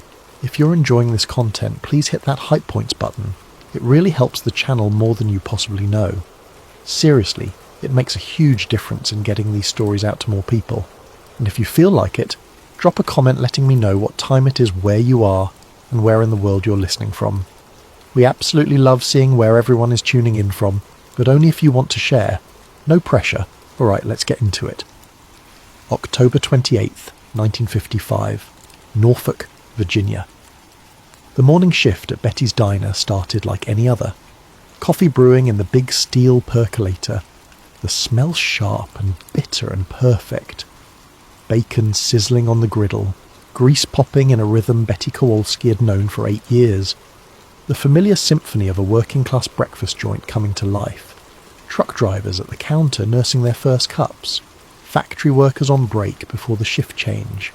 The regulars, all of them, faces Betty knew better than her own family sometimes. She knew what Tommy wanted before he sat down. Black coffee, 2 eggs over easy, rye toast. She knew that Margaret would order oatmeal but only eat half. She knew that the construction crew from the shipyard site would pile into the corner booth and split 3 breakfast platters between 5 men because money was tight and pride was tighter. But the man who stumbled through her door at 7:43 that Tuesday morning was not a regular.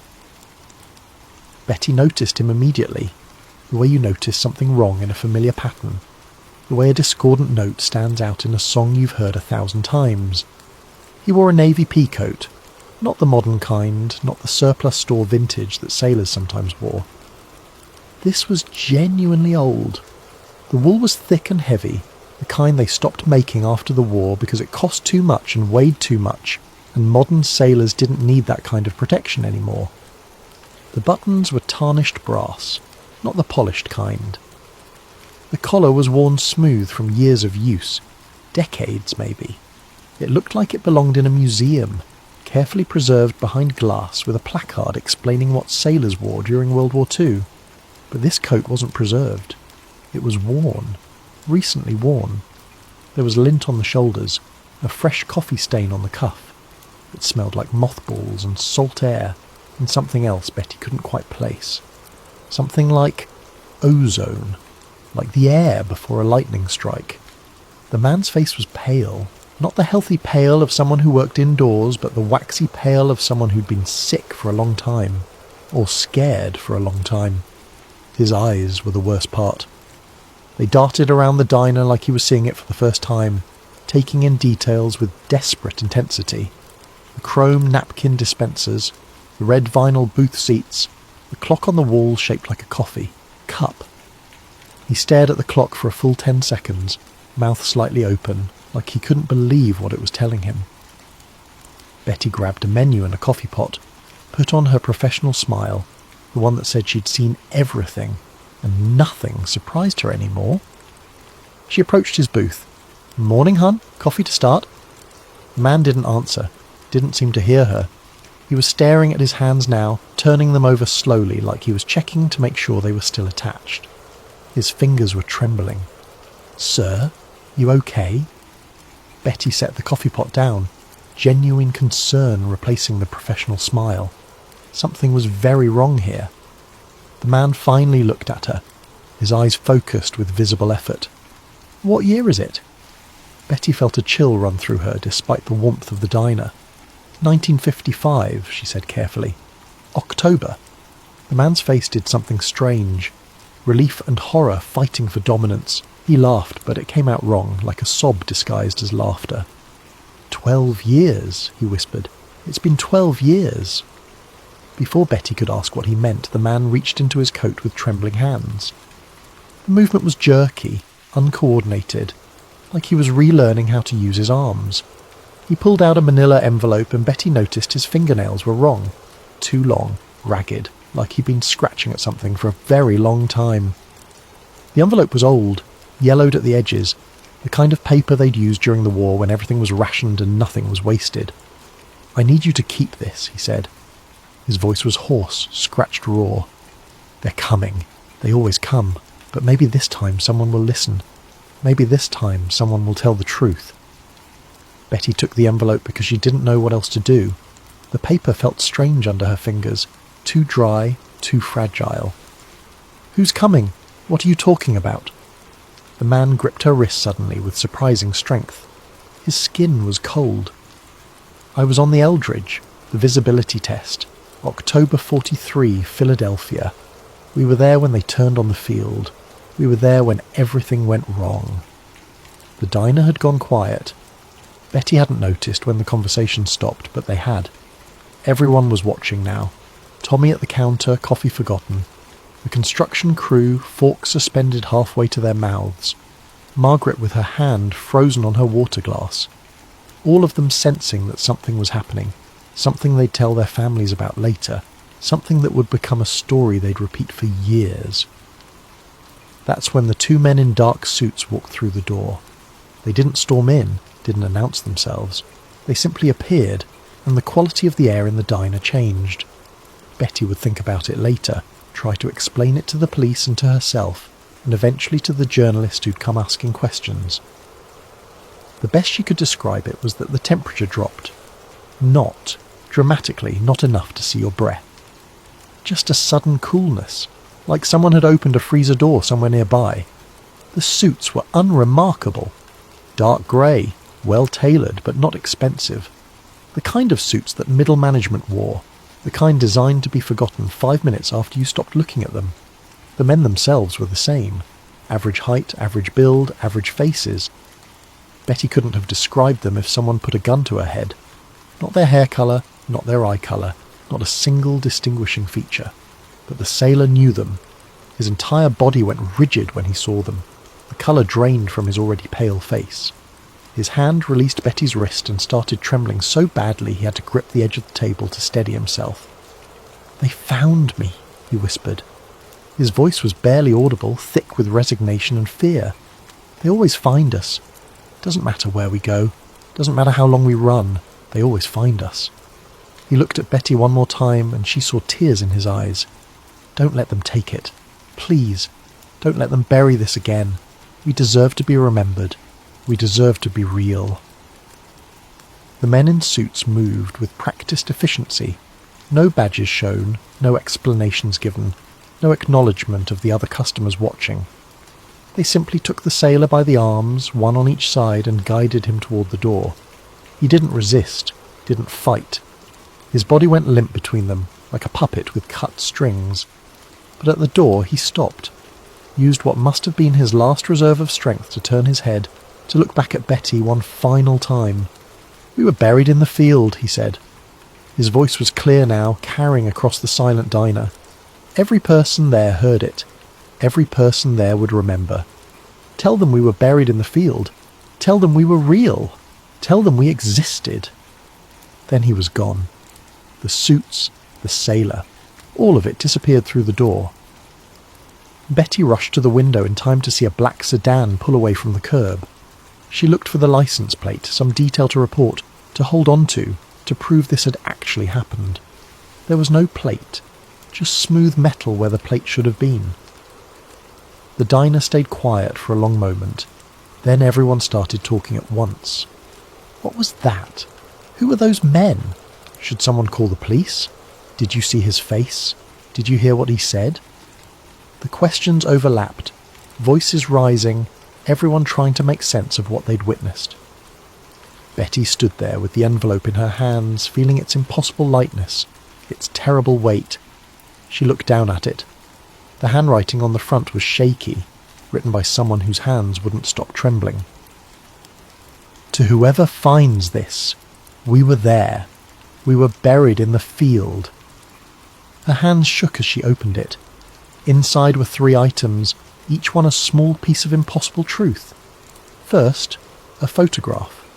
Black and white, the edges worn soft from handling. A naval destroyer photographed from the dock, the morning sun catching the grey paint of her hull. The image was slightly out of focus, taken quickly, without time for proper framing, but the hull number was clear. DE-173. Betty didn't know ships, didn't know naval designations, but she knew numbers, and these numbers were stamped clearly on the bow, the USS Eldridge. Second, a slip of paper with coordinates written in the same trembling hand.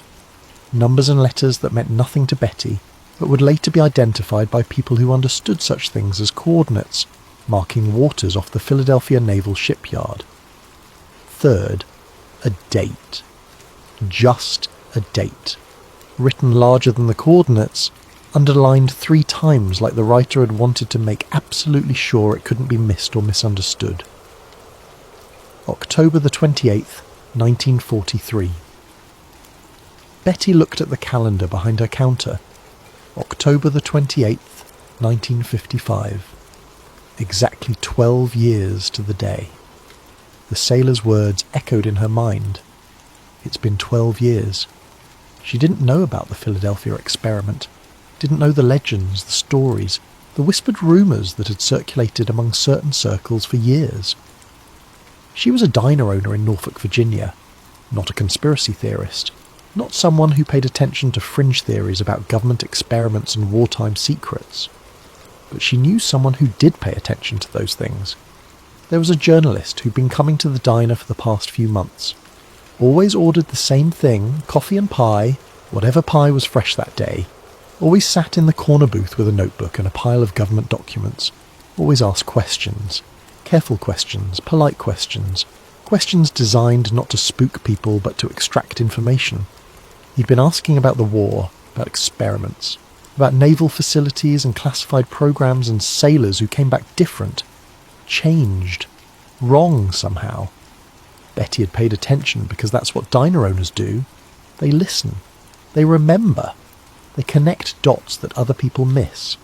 His name was Henry Lockwood, and this envelope would consume the next decade of his life.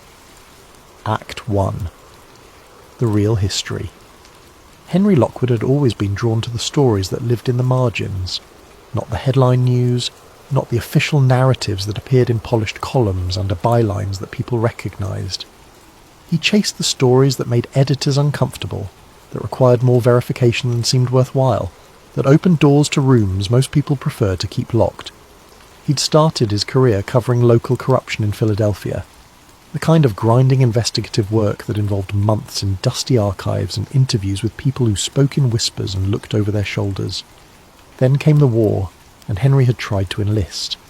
Flat feet and asthma kept him stateside, kept him watching from a distance as other men his. Age shipped out to Europe and the Pacific, so he'd found another way to serve, covered the home front, the factories, the shipyards, the training facilities, started noticing things that didn't quite add up. Workers at the Philadelphia Naval Yard who wouldn't talk about certain projects, scientists who appeared on personnel lists but whose work was never described, budget allocations that went to programs with no official names. After the war, he'd pivoted to covering what came next. Operation Paperclip, the government's recruitment of Nazi scientists. He'd broken a story about a rocket engineer who'd used slave labour and was now living comfortably in Huntsville, Alabama, building missiles for the army. The story had gotten him death threats and a Peabody nomination in the same week. By the time Betty Kowalski called him about the envelope, Henry Lockwood was exactly the kind of journalist that government agencies watched carefully and ordinary sources trusted implicitly. He'd earned a reputation for protecting his sources, for getting details right, for not publishing until he was absolutely certain. He drove to Norfolk the same day Betty called, listened to her story, took notes in his precise shorthand, asked clarifying questions that revealed he was taking this seriously. He examined the envelope, the photograph, the coordinates, the date. Didn't dismiss it, didn't jump to conclusions, just absorbed the information with the careful attention of someone who'd learned that the truth usually hid in details other people overlooked. "Tell me about the sailor," Henry said, pen poised over his notebook. "Physical description, anything distinctive you remember." Betty described the peacoat, the pale face, the wrong fingernails, the way he'd asked what year it was, the terror when he saw the men in suits. "And the suits," Henry pressed. "Can you describe them?" "That's the thing," Betty said. "I can't. I saw them. We all saw them. But I couldn't tell you what they looked like. Average everything. Forgettable on purpose." Henry wrote that down, underlined it twice. Forgettable on purpose. That was interesting. That suggested training, methodology, purpose. The Philadelphia experiment was not new to Henry. He'd encountered references to it over the years, whispers in the same circles that talked about UFOs and mind control, and other fringe topics that serious journalists learned to avoid. The story went that in October 1943, the Navy had conducted an experiment in invisibility, trying to make the USS Eldridge disappear from enemy radar. Depending on who told the story, the ship had either vanished completely, teleported to Norfolk, or opened a portal to another dimension. It was the kind of story that sounded like science fiction, the kind that legitimate sources denied and conspiracy theorists embraced. Henry had always filed it in the same mental category as alien autopsies and faked moon landings. Interesting, maybe based, on a kernel of truth somewhere, but ultimately unprovable and not worth his limited time. But this envelope changed things. Not because it proved the experiment happened, but because someone had gone to extraordinary lengths to deliver this information.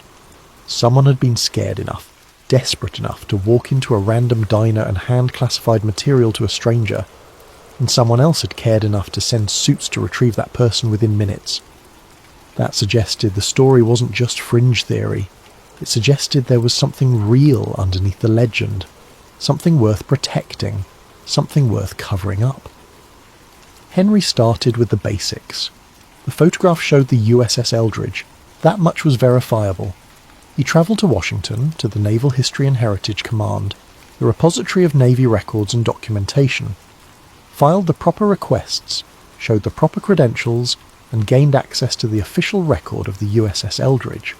The ship was real. Cannon-class destroyer escort, hull number DE-173. Commissioned on August 27, 1943 at the Newark shipyard of the Federal Shipbuilding and Dry Dock Company. Standard armament for the class, designed for anti-submarine warfare and convoy escort duty. Crew complement of approximately 215 officers and men. The official record showed routine service, shakedown crews, equipment trials, convoy duty in the Atlantic, Mediterranean operations in 44 and 45, survival of the war, transfer to Greece in 51 as part of the military assistance program, renamed Leon, continued service in the Hellenic Navy until decommissioning in the early 70s. Nothing unusual, nothing classified, just another warship with an unremarkable history written in bureaucratic precision. But Henry had learned to read between the lines of official records. He'd learned that what wasn't said was often more important than what was. And the deck logs for October 1943 had some very interesting omissions. Every naval vessel kept detailed daily logs, position reports, weather observations, activities, drills, personnel changes, equipment maintenance. The logs were supposed to be comprehensive, a minute-by-minute record of shipboard life that would allow historians to reconstruct exactly what happened on any given day. Henry had read hundreds of deck logs in his career. He knew the rhythm of them, the standardised language, the level of detail that was considered normal. The Eldridge's logs for September and November 1943 matched that standard. Position fixes given to the minute, activities described in detail, weather recorded multiple times per day. But October was different. The entries were sparse, vague in a way that felt deliberately vague. Position reports gave general areas instead of specific coordinates. East Coast operations instead of exact latitude and longitude. Activities were summarised instead of detailed. Equipment trials and maintenance, instead of descriptions of what equipment was being tested or what maintenance was being performed. And for October 28th, the date on the envelope, the date the sailor had mentioned, the entire entry read, routine maintenance and equipment testing, Brooklyn Navy Yard, no incidents to report. Henry stared at that entry for a long time. No incidents to report was an interesting phrase. It wasn't standard log language. Usually if nothing notable happened, you simply didn't mention it. You listed the routine activities and moved on. But no incidents to report suggested that someone had anticipated there might be incidents, had specifically wanted to make clear for the record that there had not been incidents, had used language that almost invited speculation about what those incidents might have been. It was the kind of phrase that appeared after investigations, after questions from higher up the chain of command, after someone had demanded clarification about something that may or may not have happened. Henry photographed the logs, requested copies through official channels, and started digging into what the Navy had actually been working on in October 1943. World War II had accelerated technological development in ways that were hard to overstate. Radar, sonar, proximity fuses, jet engines, atomic weapons. The line between science fiction and science fact had blurred almost completely. If you'd told someone in 1935 that in 10 years there would be flying bombs, self-guided torpedoes, and weapons that could destroy entire cities with a single explosion, they would have laughed at you. By 1943, the impossible had become routine. Scientists and engineers were pushing boundaries that had seemed inviolable just years earlier. And the Navy, facing submarine warfare that was bleeding the Atlantic supply lines, was willing to try almost anything that might give them an edge. Degaussing was real. Henry found extensive documentation about it. The technique involved wrapping ships in electromagnetic coils that would neutralize the vessel's magnetic signature, protecting against magnetic mines and making submarine detection more difficult. It was standard technology by mid-war, installed on hundreds of ships, completely unclassified. Radar countermeasures were real. Early attempts to reduce radar cross-section, experimental coatings and hull modifications, anything that might make a ship harder to detect on enemy screens. Some of it worked, some of it didn't, but the research was extensive and mostly documented. But then Henry found something that made him pause. Buried in a filing cabinet in the Office of Naval Research Archives, yellowed and forgotten, was a memo dated April 1957, 14 years after the alleged experiment. The subject line read, "Response to inquiry regarding alleged teleportation. Experiment, USS Eldridge, October 1943. Henry's hands trembled slightly as he photographed the document.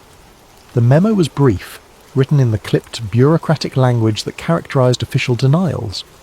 It acknowledged that rumors had been circulating about an invisibility or teleportation experiment.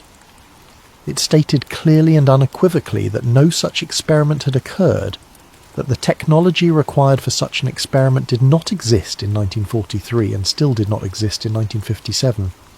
But then came the final paragraph, the one that Henry read 3 times to make sure he was understanding it correctly.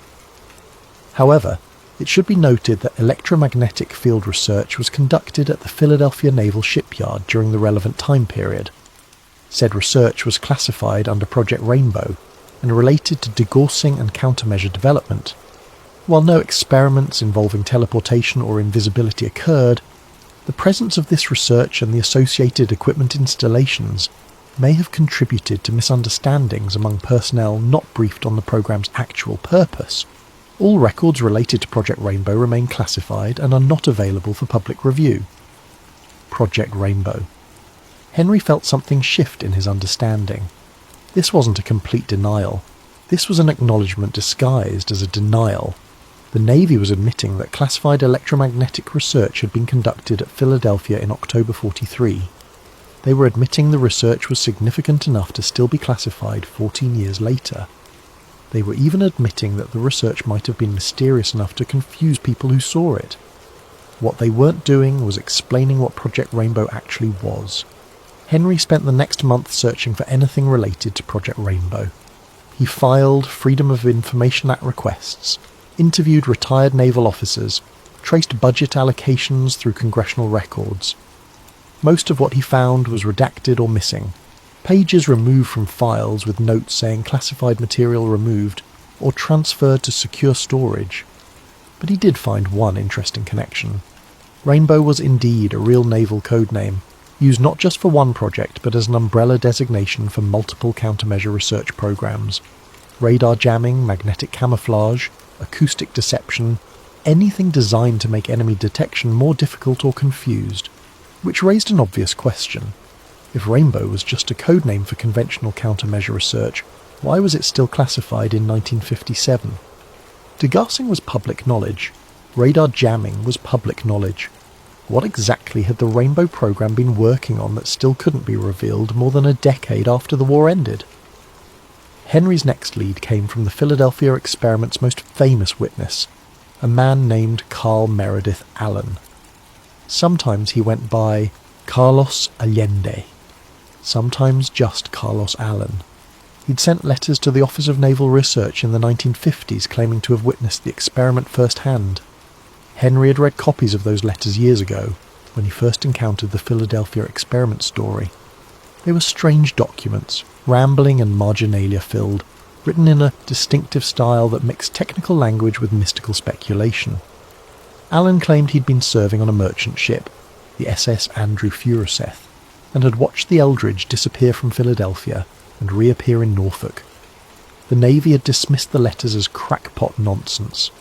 Henry had initially agreed. But after finding the Project Rainbow memo, he decided to track down Allen's surviving family and see if there was anything more to the story. Allen had died in 1994, but his sister still lived outside Philadelphia. Henry called her, explained he was researching wartime naval operations, mentioned her brother's name carefully, watching for her reaction. There was a long silence on the phone. Then, "You're the first person to ask about Carl in years. Most people think he was crazy." "Was he?" Henry asked gently. Another pause. "I don't know. He saw something. Something that scared him for the rest of his life. Whether it was what he claimed it was, I can't say. But he wasn't lying. He believed every word he wrote." Henry drove to Pennsylvania the next day. Allen's sister Margaret met him at a coffee shop. She was in her 70s, cautious, protective of her brother's memory, but also tired of carrying the burden of his obsession alone. He started talking about it in the late 40s, Margaret explained. Would wake up from nightmares, describing this green light, this horrible humming sound. He'd draw diagrams of ships surrounded by coils, said the Navy was experimenting with things they didn't understand, that they'd opened something they couldn't close. Did he keep any records, notes, journals, anything? Margaret hesitated. He kept a diary, made me promise not to let anyone see it while he was alive. Said it was too dangerous, but he's been gone for years now, and I'm old. I'd rather someone knew the truth, whatever the truth is, than let it die with me. She went to her car, returned with a leather-bound journal. The cover was water-stained, the pages yellowed. The title on the first page, written in careful script, Project Rainbow Observations. Henry's pulse quickened. Carl Allen, the supposed crackpot, had used the exact code name that appeared in classified Navy documents. A code name that wasn't public knowledge in the 1950s. A code name he couldn't possibly have known unless he'd actually encountered it somewhere. Somehow. "May I make copies?" Henry asked. Margaret nodded. "That's why I brought it. I want someone to know. I want someone to care." Henry spent 3 days going through the diary, photographing every page, taking notes, cross-referencing details with what he'd already learned. The journal was exactly as strange as Alan's letters had been. Parts of it were lucid, detailed observations of ships and dates and locations. Other parts devolved into paranoid speculation about government surveillance and parallel dimensions. But scattered throughout were specific technical details that felt authentic. References to electromagnetic coils and vacuum tubes, descriptions of equipment being transferred from Philadelphia to Brooklyn in late October 1943. Mentions of scientists and mathematicians working on classified Navy projects. And one entry, dated November 1943, that made Henry stop breathing for a moment. Met a sailor today outside a bar in Philadelphia. He approached me when he saw my merchant marine jacket. Said he'd been on the Eldridge during the test. Wouldn't give his name. Said they'd been ordered not to talk, that there would be consequences if anyone found out. But he was scared. Needed to tell someone. Described the field activation, the green-blue light that surrounded the ship. The way the air seemed to crack and fold. He said it worked at first. Said the ship actually disappeared from view. But then something went wrong. The field became unstable. Some of the crew started hallucinating, seeing things that weren't there. Others experienced time skipping forward in jumps, missing minutes. He said 2 men walked through a bulkhead without meaning to, just stepped forward and passed through solid steel like it wasn't there. When the field finally collapsed and they could see properly again, one of those men was embedded in the metal. They had to cut him out. He died screaming. The Navy called it a training accident, but it wasn't an accident. It was the field. The field did something to reality itself. The sailor said the surviving crew members were examined by Navy doctors who diagnosed them with disorientation, sensory confusion, temporary psychological breaks. But he said it was more than that. Said they'd gone somewhere else during the test, brought something back with them. Something that watched them. Something that followed them. He'd begged me not to tell anyone. Said if I cared about him, I'd forget we ever talked. Then he left. I never saw him again. If anyone ever asks, I'll say this conversation never happened. But I'm writing it here because someone needs to know. Someone needs to remember that we're not alone in the world. There are spaces between spaces, and the Navy opened a door to one of those spaces in October 1943. ASTI 2, the first cracks in the story. The coordinates from the envelope led Henry to the Delaware River, to a section of waterfront that had once been part of the Philadelphia Naval Shipyard.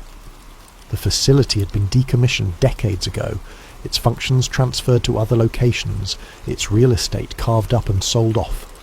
What had been a vital military installation was now a patchwork of commercial developments, industrial parks, and empty lots waiting for the next round of redevelopment. But this particular stretch of waterfront was different. Henry noticed it as soon as he pulled up. On either side, development had marched forward aggressively.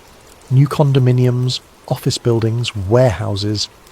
But here, a gap. A stretch of perhaps 200 yards that had been left completely untouched. Chain-link fence, rust-stained and sagging. Warning signs faded to illegibility. Beyond the fence, nothing but weeds and crumbling concrete and the slow reclamation of nature. It was the kind of gap that raised questions. Why hadn't this land been developed? Who owned it? Why was it sitting empty while valuable waterfront property elsewhere sold for premium prices? Henry had learned to notice gaps like this. They were the bureaucratic equivalent of redacted text in documents. Spaces where something should be but wasn't.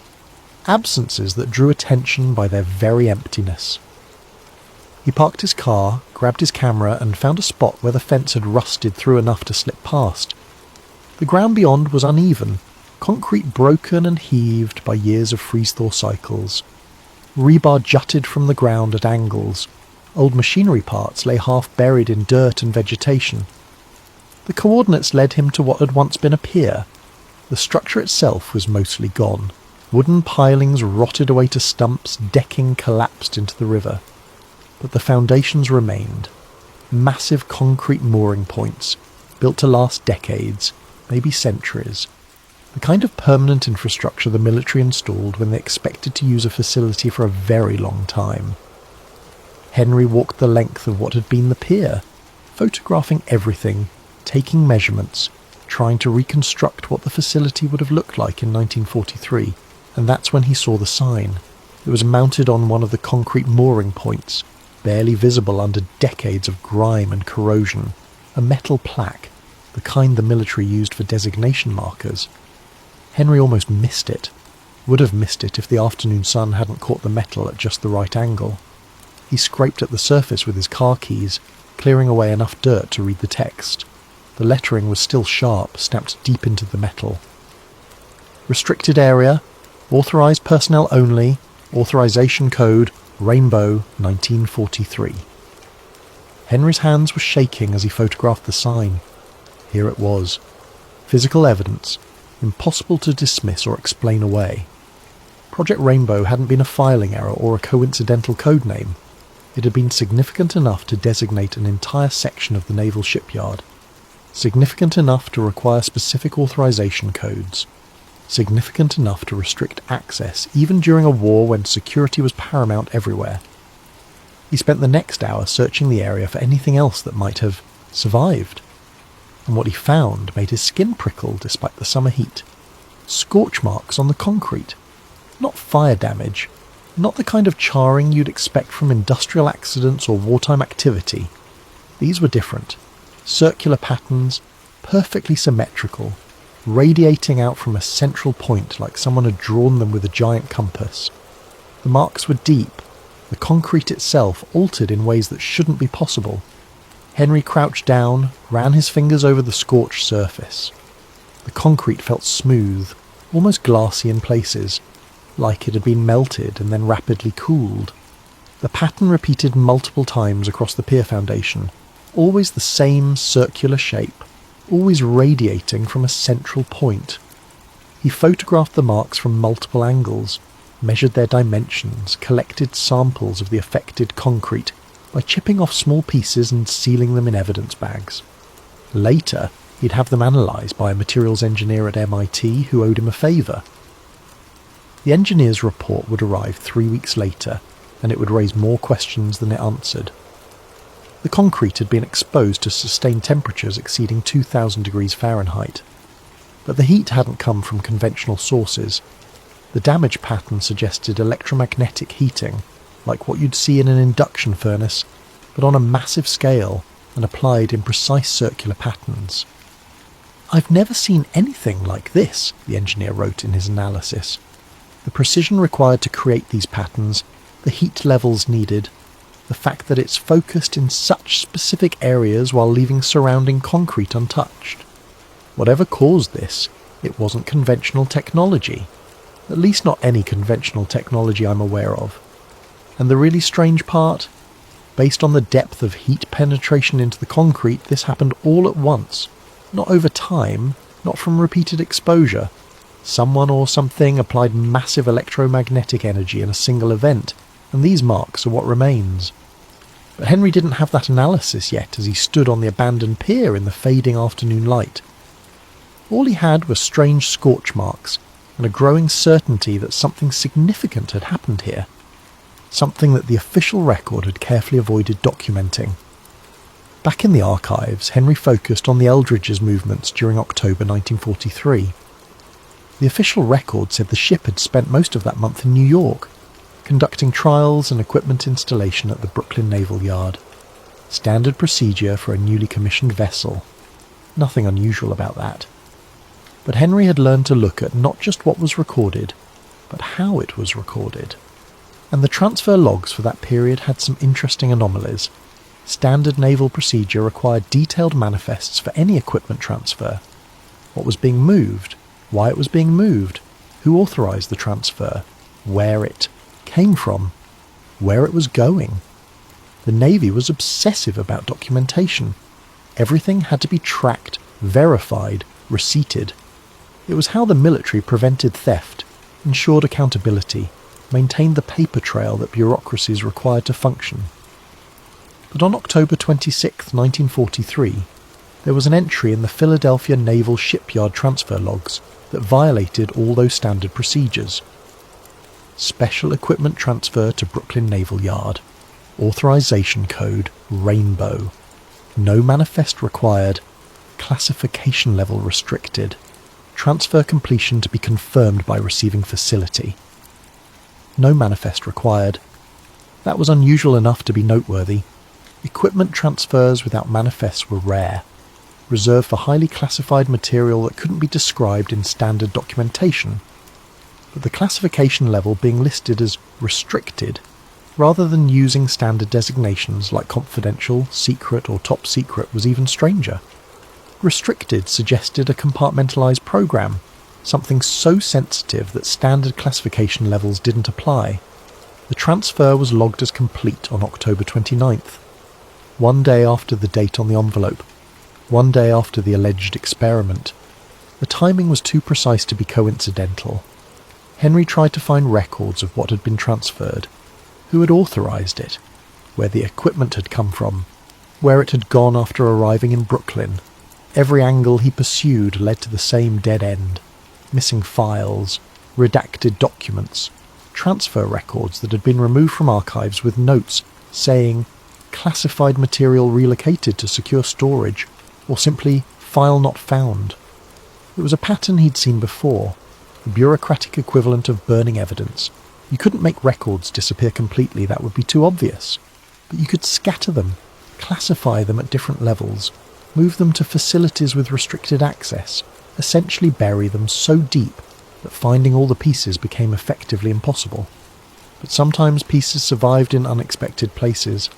Henry found one such piece in a budget report for the Philadelphia Naval Shipyard Research Division. It was routine financial documentation, the kind of mundane paperwork that got filed and forgotten because no one imagined it would ever be interesting.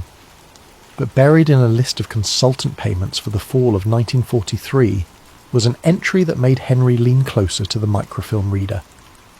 Consultant Services, Civilian Mathematician, 3 days, October 25 through October 27, Philadelphia Facilities, Classification Restricted, Payment processed through ONR Special Projects account. The consultant's name was redacted, but the file reference number included initials, JVN John von Neumann. It had to be. How many civilian mathematicians with those initials would have been consulting for the Navy in October 1943? How many would have been working on projects classified at special restricted levels? John von Neumann was one of the greatest minds of the 20th century. Mathematician, physicist, computer scientist, polymath. He'd worked on the Manhattan Project, contributed to quantum mechanics, pioneered game theory, helped develop the first programmable computers. If there had been a classified Navy project involving advanced physics and electromagnetic theory in 1943, von Neumann would have been exactly the kind of person they'd bring in as a consultant. And the dates: October 25th through 27th, 3 days that ended one day before the alleged experiment on October 28th. Von Neumann would have left Philadelphia just as the test was being prepared, having provided the mathematical framework, the theoretical foundation, whatever expertise the Navy needed to attempt something unprecedented. Henry tried to find more information about von Neumann's work for the Navy in 1943. Hit the same walls he'd hit with everything else related to Project Rainbow. Redacted files, missing records, vague references to classified consulting work with no details about what that work entailed. But he had the initials, he had the dates, he had evidence that one of the world's leading mathematicians had been in Philadelphia, working on a restricted project right before the alleged experiment. The pieces were starting to connect, not conclusively, not in a way that would convince skeptics, but enough to show a pattern, enough to suggest that something real had happened beneath the layers of denial and misdirection. Henry knew he needed more. Documents and dates were important, but they could be explained away. He needed witnesses. People who'd been there, who'd seen what happened, who could provide first-hand testimony that matched the documentary evidence. Finding those witnesses would prove to be the hardest part of the investigation, and the most disturbing. Act 3. What really happened in 1943. Finding witnesses to something that officially never happened was like trying to reconstruct a photograph that had been deliberately torn into pieces and scattered. Henry started with the Eldridge's crew manifest. the official list of officers and enlisted men who'd served on the ship during her commissioning and early operations. Most of them were dead. 70 years had passed. The youngest would be in their late 80s or early 90s now. Heart disease, cancer, accidents, the simple attrition of time. Henry cross-referenced the manifest with veteran death records, tracked down obituaries, built a database of who'd survived and where they might be found. Out of a crew of 215, he found 37 men still alive. He started calling, introduced himself as a journalist researching naval operations during World War II, asked if they'd be willing to talk about their service. Most conversations ended quickly. Not interested. Don't remember much. Too old for this. Click. Henry expected that. People got tired of talking about the war. Memories faded. Some wounds never healed enough to discuss casually with strangers, but some reactions were different, more pointed. As soon as Henry mentioned the Eldridge in October 1943, the conversation changed.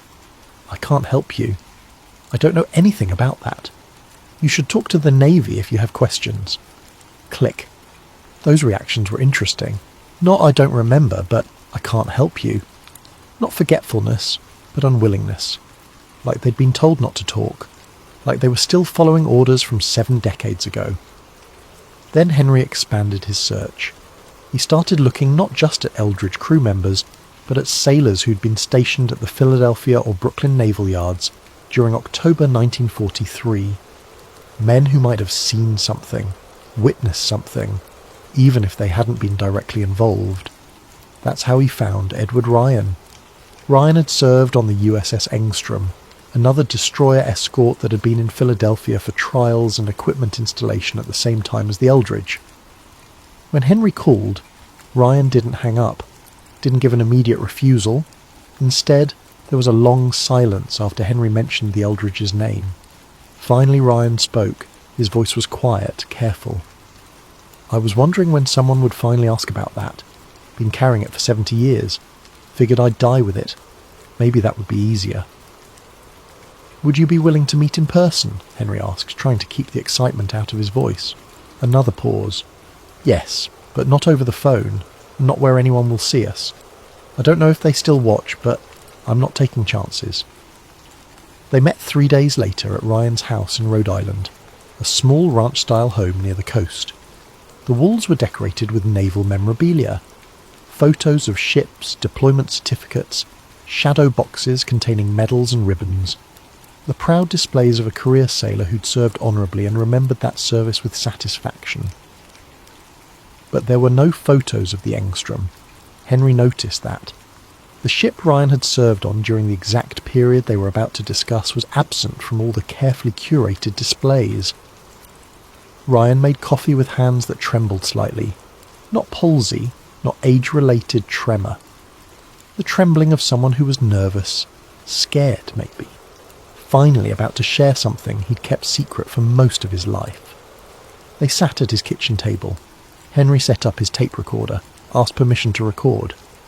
Ryan nodded. Might as well. If I'm going to do this, might as well do it properly. Tell me about October 1943, Henry began. Ryan took a sip of coffee, stared out the window at the ocean, started talking. We were docked at Philadelphia for equipment installation. The Engstrom was new, still getting fitted out, with all the gear we'd need for convoy duty. Radar, sonar, depth charges, all the standard stuff. We were scheduled to be there for 2 weeks, maybe 3. Routine work. The Eldridge was there too, further down the pier. She was newer than us, commissioned just a couple months earlier. I remember seeing her arrive because she had all this special equipment being installed. Big coils, massive generators, cables everywhere.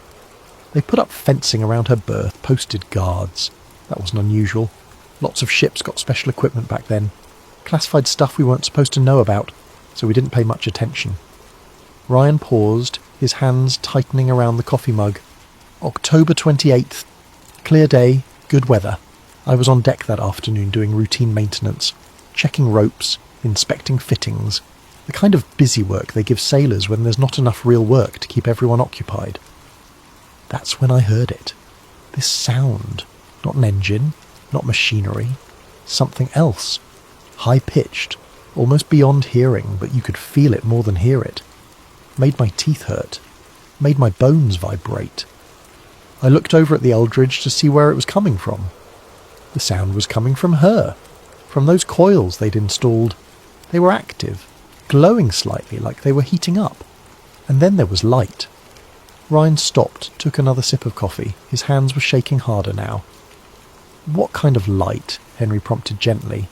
Green-blue, like nothing I'd ever seen before or since.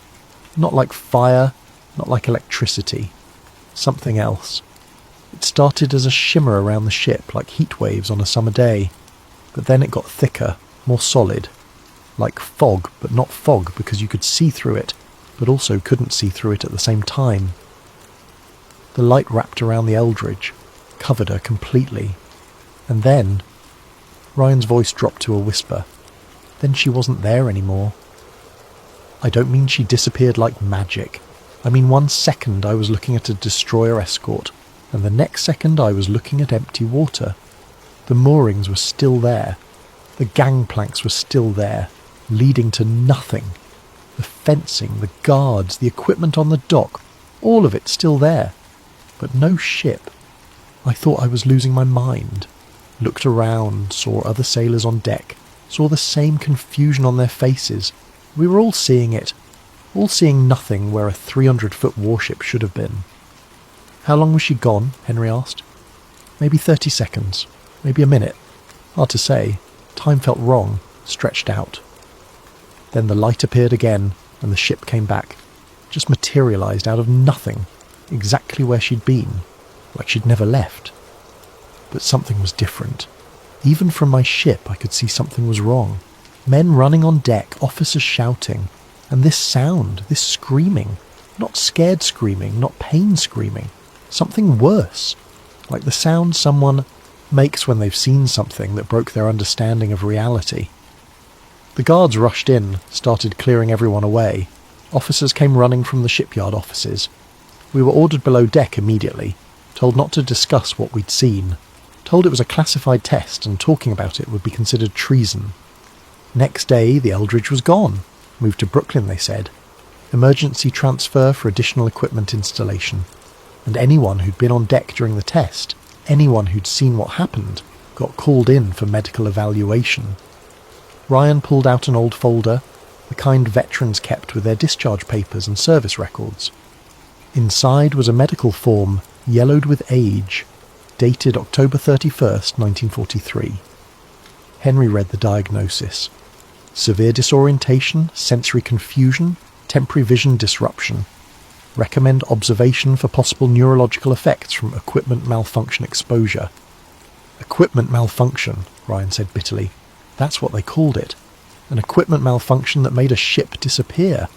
An equipment malfunction that scrambled the minds of everyone who saw it. They examined all of us. Physical exams, neurological tests, psychological evaluations. Asked the same questions over and over. What did you see? What do you remember? Are you experiencing headaches, nausea, disorientation? They had experts explain it to us. Scientists with charts and equations. Made it sound perfectly normal, perfectly explainable. Some kind of optical phenomenon created by the experimental equipment. A mass hallucination caused by electromagnetic interference with brain function. Nothing to worry about. Nothing that actually happened. But it wasn't an optical phenomenon. I know what I saw, and I know what happened to the other men who were there. 7 of us total from the Engstrom were on deck that afternoon. 3 of them had complete nervous breakdowns within a month, had to be medically discharged, spent time in naval psychiatric facilities. 2 more committed suicide before the war ended. The Navy said it was combat stress, coincidence, the normal toll of warfare. But I knew different. Those men were fine before the test. Strong, stable, good sailors. What they saw that day broke something in them. "What about you?" Henry asked quietly. "How did you cope?" Ryan was silent for a long moment. "I started drinking, heavily. It took me years to stop. Even now, I have nightmares. Not about combat, not about anything else from the war. Just that green light. That impossible moment when reality stopped making sense.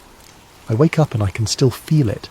That wrongness, like the world around me is just a thin shell over something vast and incomprehensible. What do you think happened? Henry asked. Honestly? Ryan looked him in the eye. I think they were trying to make the ship invisible to radar. Maybe to the naked eye too. I think they succeeded. And I think, whatever method they used had effects they didn't anticipate, didn't understand, couldn't control. That's what I think happened. They tore a hole in something, opened a door that should have stayed closed, and they couldn't close it properly. Henry left Rhode Island with the tape recording, the medical document, and a list of names. Ryan had given him other sailors who'd been in Philadelphia that day, men who might still be alive, who might be willing to talk. The second witness Henry tracked down was Michael Torres.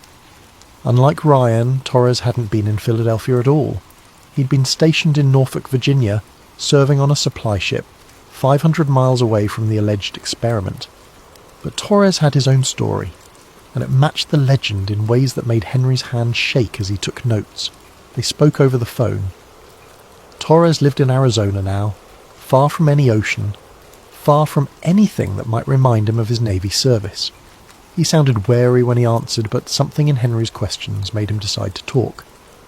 October 28th, 1943, Torres began. We were loading cargo at the Norfolk docks. Standard supply run, nothing unusual. Around 2 in the afternoon, someone started shouting, pointing at the harbour. There was a ship there, just appeared. Didn't sail in, didn't come from anywhere we could see. It was just suddenly there in the middle of the harbour where no ship had been seconds before.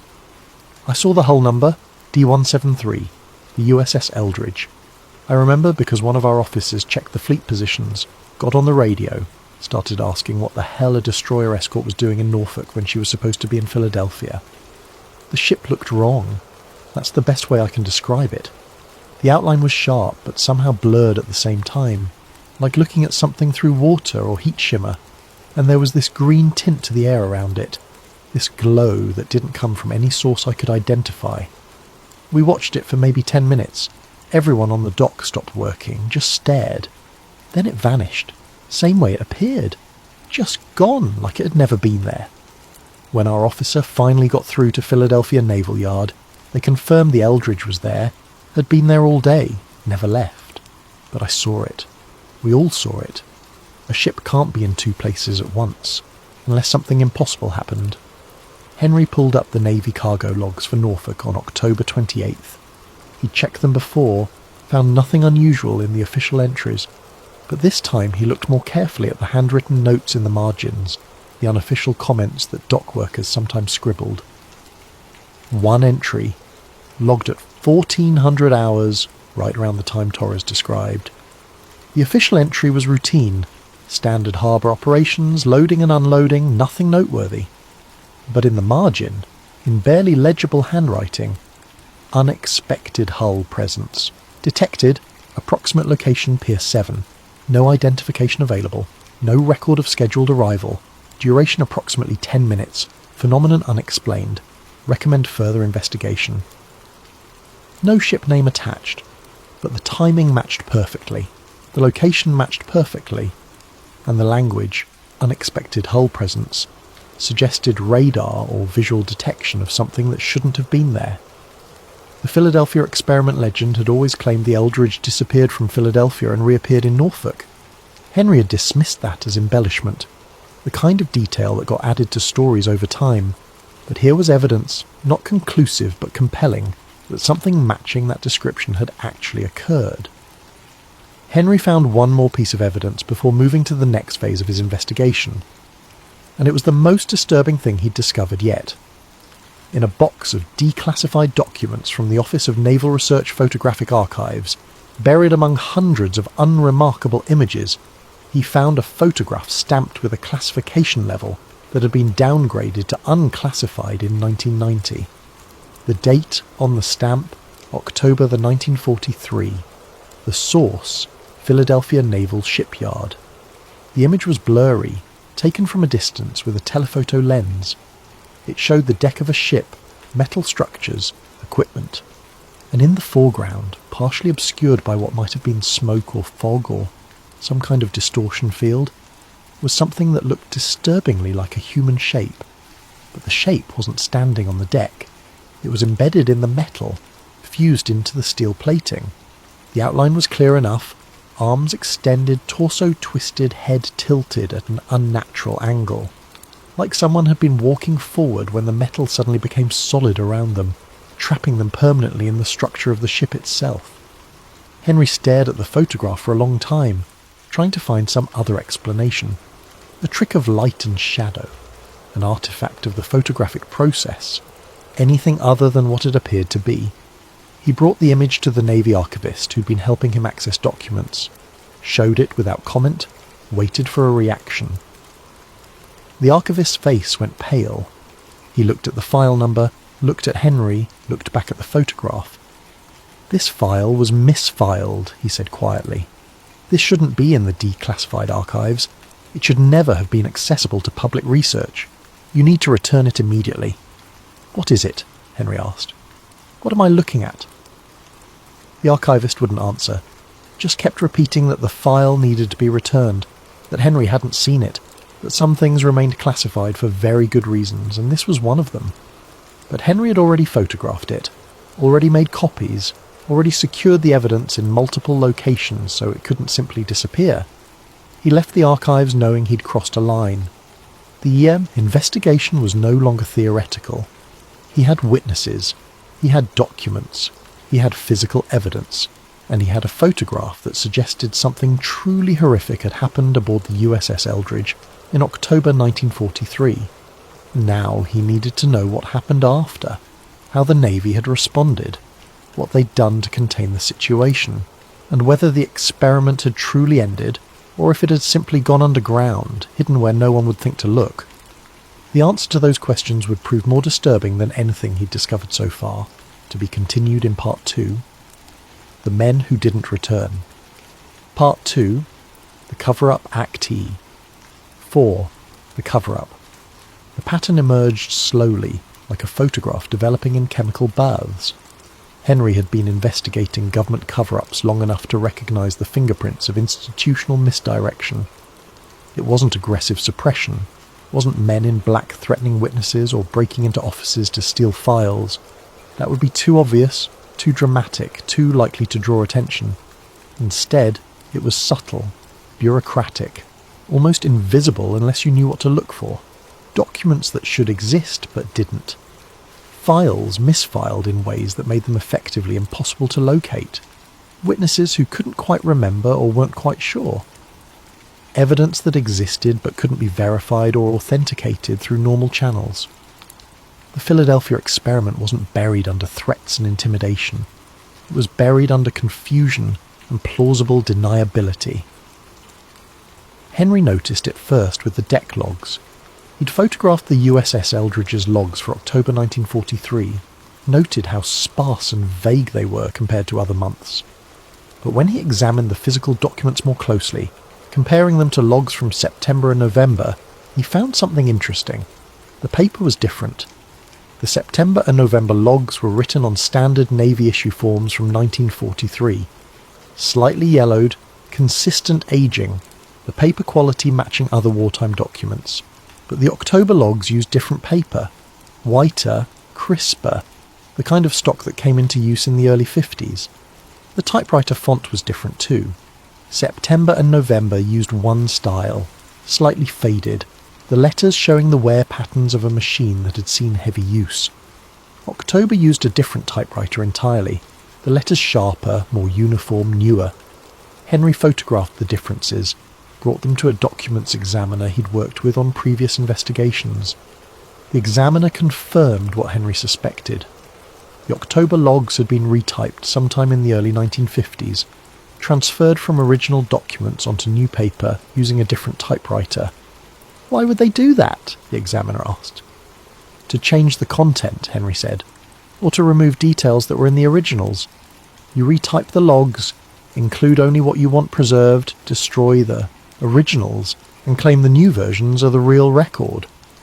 He checked the archive transfer documents, found a notation that the original October 43 logs had been marked as damaged and illegible in January 1952.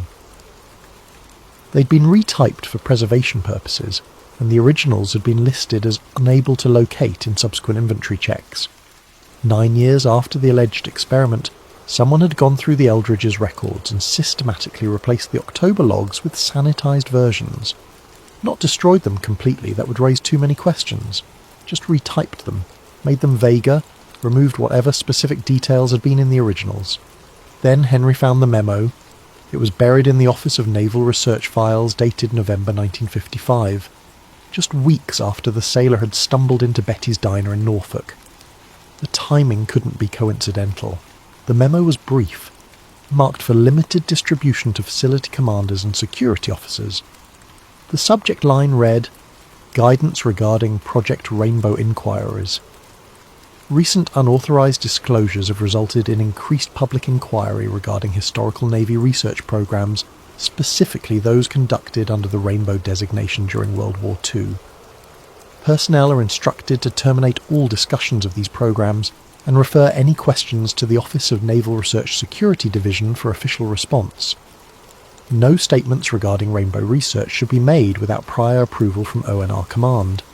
All documentation related to Rainbow programs remains classified and is not available for public review. Violations of these guidelines will be treated as unauthorized disclosure of classified information. Terminate discussions, not answer questions, not clarify misunderstandings, not provide factual corrections. Terminate." That was interesting language for a project that supposedly never existed, or had been nothing more than routine degaussing research. Henry's investigation was starting to attract attention. He noticed it gradually, the way you notice the temperature dropping degree by degree. Nothing dramatic at first, just small things that individually meant nothing but collectively suggested surveillance. A car that seemed to be parked near his apartment more often than random chance would explain. Same make and model, different license plates, but always someone sitting in the driver's seat reading a newspaper. Phone calls where no one spoke on the other end. Not wrong numbers, not telemarketers, just silence and the faint sound of someone breathing, listening. His hotel rooms in Washington showing signs of having been searched. Nothing dramatic, nothing stolen. Just small things out of place. Clothes folded slightly differently than he'd left them. Papers in his briefcase rearranged. His notebook moved from one side of the desk to the other. Henry wasn't paranoid. He dealt with government. Surveillance before, knew what it looked like, knew how to recognize when someone was keeping tabs on your activities. But this felt more focused than his previous experiences, more interested in what he was finding and who he was talking to. He started taking precautions, made copies of everything, stored them in multiple locations, safety deposit boxes, trusted friends, lawyers' offices, varied his routines, took different routes to meetings, checked for tails before conducting interviews. Then Edward Ryan called. "I found something," Ryan said. His voice was excited, breathless. "Was going through old papers from my service, stuff I hadn't looked at in decades. There's a letter from someone who was on the Eldridge. He wrote to me in '44, said he needed to tell someone what really happened. I'd forgotten about it completely, but it's here, and Henry, it confirms everything." "Can you send it to me?" Henry asked. "I'm going to make copies first, mail them to different addresses, just in case. I know it sounds paranoid, but after talking to you, after thinking about all this again, I don't want to take chances. Give me a couple of days to get everything organised and I'll call you back." Ryan never called back. 3 days later, Henry got a call from Ryan's daughter. Her father had died, heart attack in his sleep. He was 92 years old, had a history of heart disease, was on medication for high blood pressure. The doctor said it was natural causes, nothing suspicious, just an old man reaching the end of a long life. Henry felt something cold settle in his stomach. The timing, just days after Ryan had found something important, just days after he talked about making copies and sending them to safe locations. "I'm sorry for your loss," Henry said carefully. "Your father was a good man. He told me a lot about his service." "He enjoyed talking to you," Ryan's daughter said. "First time in years he'd really opened up about the war. He seemed lighter after your conversation, like he'd put down a burden he'd been carrying too long." They talked for a few more minutes. Arrangements, funeral details, Then, as they were about to hang up, Ryan's daughter mentioned something that made Henry's pulse quicken. Oh, there was something strange. 2 men came to the house the day after Dad died. Said they were from the Veterans Affairs Office, needed to collect his service records for processing. Very official, had ID badges and everything. But they didn't leave any paperwork, didn't give us any receipts, just took a box from Dad's study and left. Henry gripped the phone tighter. What did these men look like? I don't know. Average, I guess. Dark suits. I can't really remember their faces. Is that weird?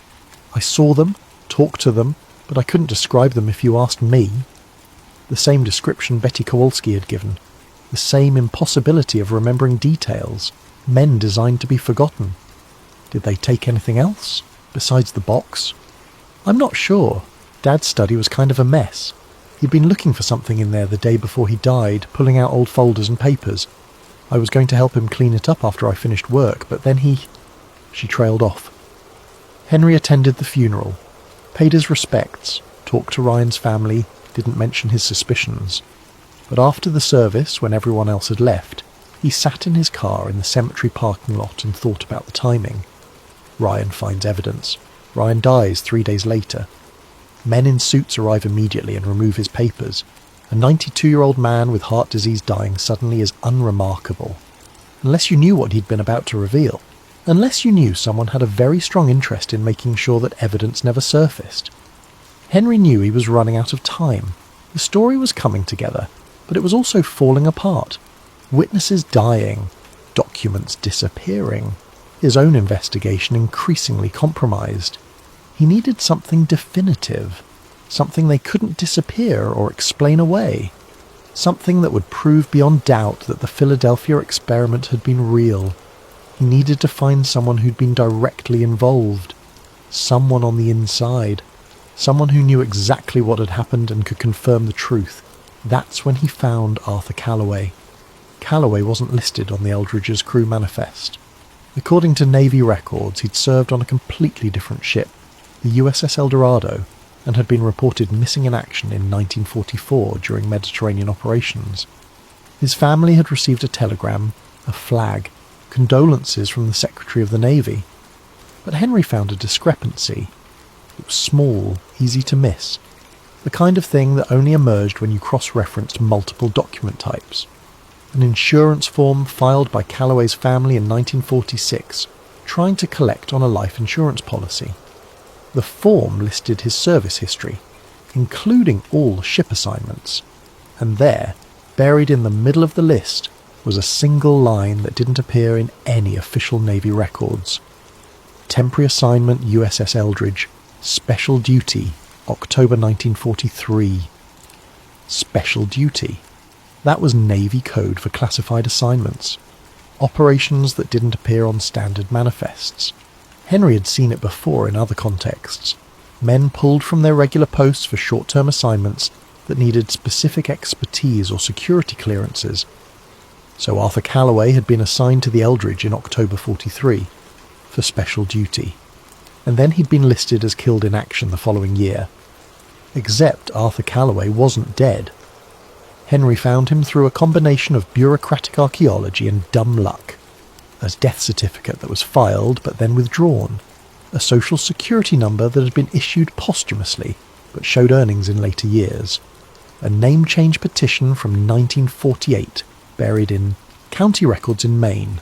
Arthur Calloway had legally become Arthur Brennan, same person, different identity, and Arthur Brennan lived in a cabin in the woods outside a town in Maine that barely appeared on maps.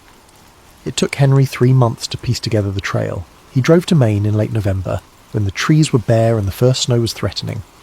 Found the cabin at the end of a dirt road that looked more like a hiking trail. No mailbox, no number, just a weathered structure that blended into the forest like it had grown there. He knocked on the door, not sure what he'd find. Half expecting another dead end, another witness who'd vanished before he could ask the right questions. But Arthur Calloway answered. 90 years old, lean and weathered like old wood. He looked at Henry for a long moment, seemed to recognise something in his face or his posture, or the desperation in his eyes. "I've been waiting for you," Calloway said. "Or someone like you. Figured eventually someone would piece it together. Come in. We have a lot to talk about." The cabin was sparse. Wood stove, basic furniture, shelves lined with books, no television, no phone that Henry could see, just the essentials for someone who wanted to live far from the modern world. They sat at Calloway's kitchen table. The old man made coffee, strong and black, the kind sailors drink. Then he began to talk, and what he said over the next 6 hours would fundamentally change Henry's understanding of what had happened in Philadelphia in October 1943. "I was a volunteer," Calloway began. "That's important to understand. They asked for volunteers, didn't tell us what for, just said it was classified and important and potentially dangerous. I was young, stupid, thought it would be an adventure, so I raised my hand. There were 30 of us total, pulled from different ships, different bases. They brought us to Philadelphia in late October, put us up in a barracks that had been cleared of all other personnel, told us we'd be testing new equipment, that we couldn't talk about it, that our families would be told we were on routine training exercises. The equipment was already installed on the Eldridge when we arrived. Massive coils wrapped around the hull, generators the size of small cars, cables everywhere, scientists and engineers working around the clock checking connections, running tests. The whole ship buzzed with electricity even when the generators were offline. Calloway paused, sipped his coffee. His hands were steady, but Henry could see the cost of remembering in his eyes. They briefed us on October 27th, told us the goal was to make the ship invisible to radar, revolutionary technology that would save countless lives by protecting convoys from U-boat attacks. They made it sound noble, important, worth the risk. But I could see the scientists were nervous. They kept running calculations, rechecking their math, arguing about field strengths and frequencies. One of them, I overheard him talking to another, said they needed more time, that the margin for error was too small, that they didn't fully understand what would happen when the field reached maximum power. The other scientists said they didn't have more time, that the brass wanted results, that the war was killing thousands of sailors every month and this technology could save them, that they had to try, even if the theory wasn't completely proven. Calloway stood up, walked to the window, looked out at the trees like he was checking to make sure no one was listening. October 28th. Clear day, calm water. They told us to stay below deck during the test. Said the electromagnetic field might affect unshielded personnel. We were in the lower compartments, sealed hatches, no way to see what was happening topside. But we could hear it. That humming. Started low, barely audible, then got louder and louder until it felt like my skull was vibrating. My teeth ached. My bones ached. Like every cell in my body was resonating with that sound. Then the light came. Green-blue light seeping through hatches and portholes. Not normal light. This was alive somehow, pulsing, moving like liquid, and it went through metal, through the hull, through bulkheads, like the ship was becoming transparent from the inside out. Calloway turned back to face Henry. His expression was haunted. That's when everything went wrong. The ship lurched, not like hitting a wave, not like any motion I'd ever felt. Like reality itself shifted sideways. Men started screaming. Some of them were hallucinating, seeing things that weren't there. Shadow figures standing in corners, shapes moving in the walls. Others were experiencing time differently. I'd look at someone, look away for what felt like a second, look back and they'd say 5 minutes had passed. Or time would skip backward and I'd experience the same moment twice. I saw Jenkins. He was a gunner's mate from Boston. I saw him walk toward the bulkhead. He reached out to steady himself and his hand went through the metal. Just passed through like it was air. He pulled back, terrified, stared at his hand like it wasn't his anymore. Then Morrison stepped forward. I think he was trying to help Jenkins, or maybe he was disoriented, I don't know. But he walked into the bulkhead and didn't stop. Just kept going, passed through the metal like it was a curtain. We heard him screaming from the other side, this horrible sound that echoed through the ship. The worst part was what came next. The field started fluctuating, the light pulsing faster and faster, and I started hearing voices. Not from the crew, from somewhere else, whispering in languages I didn't understand. saying things that made my head hurt when I tried to comprehend them. Calloway sat back down, his coffee forgotten and cold.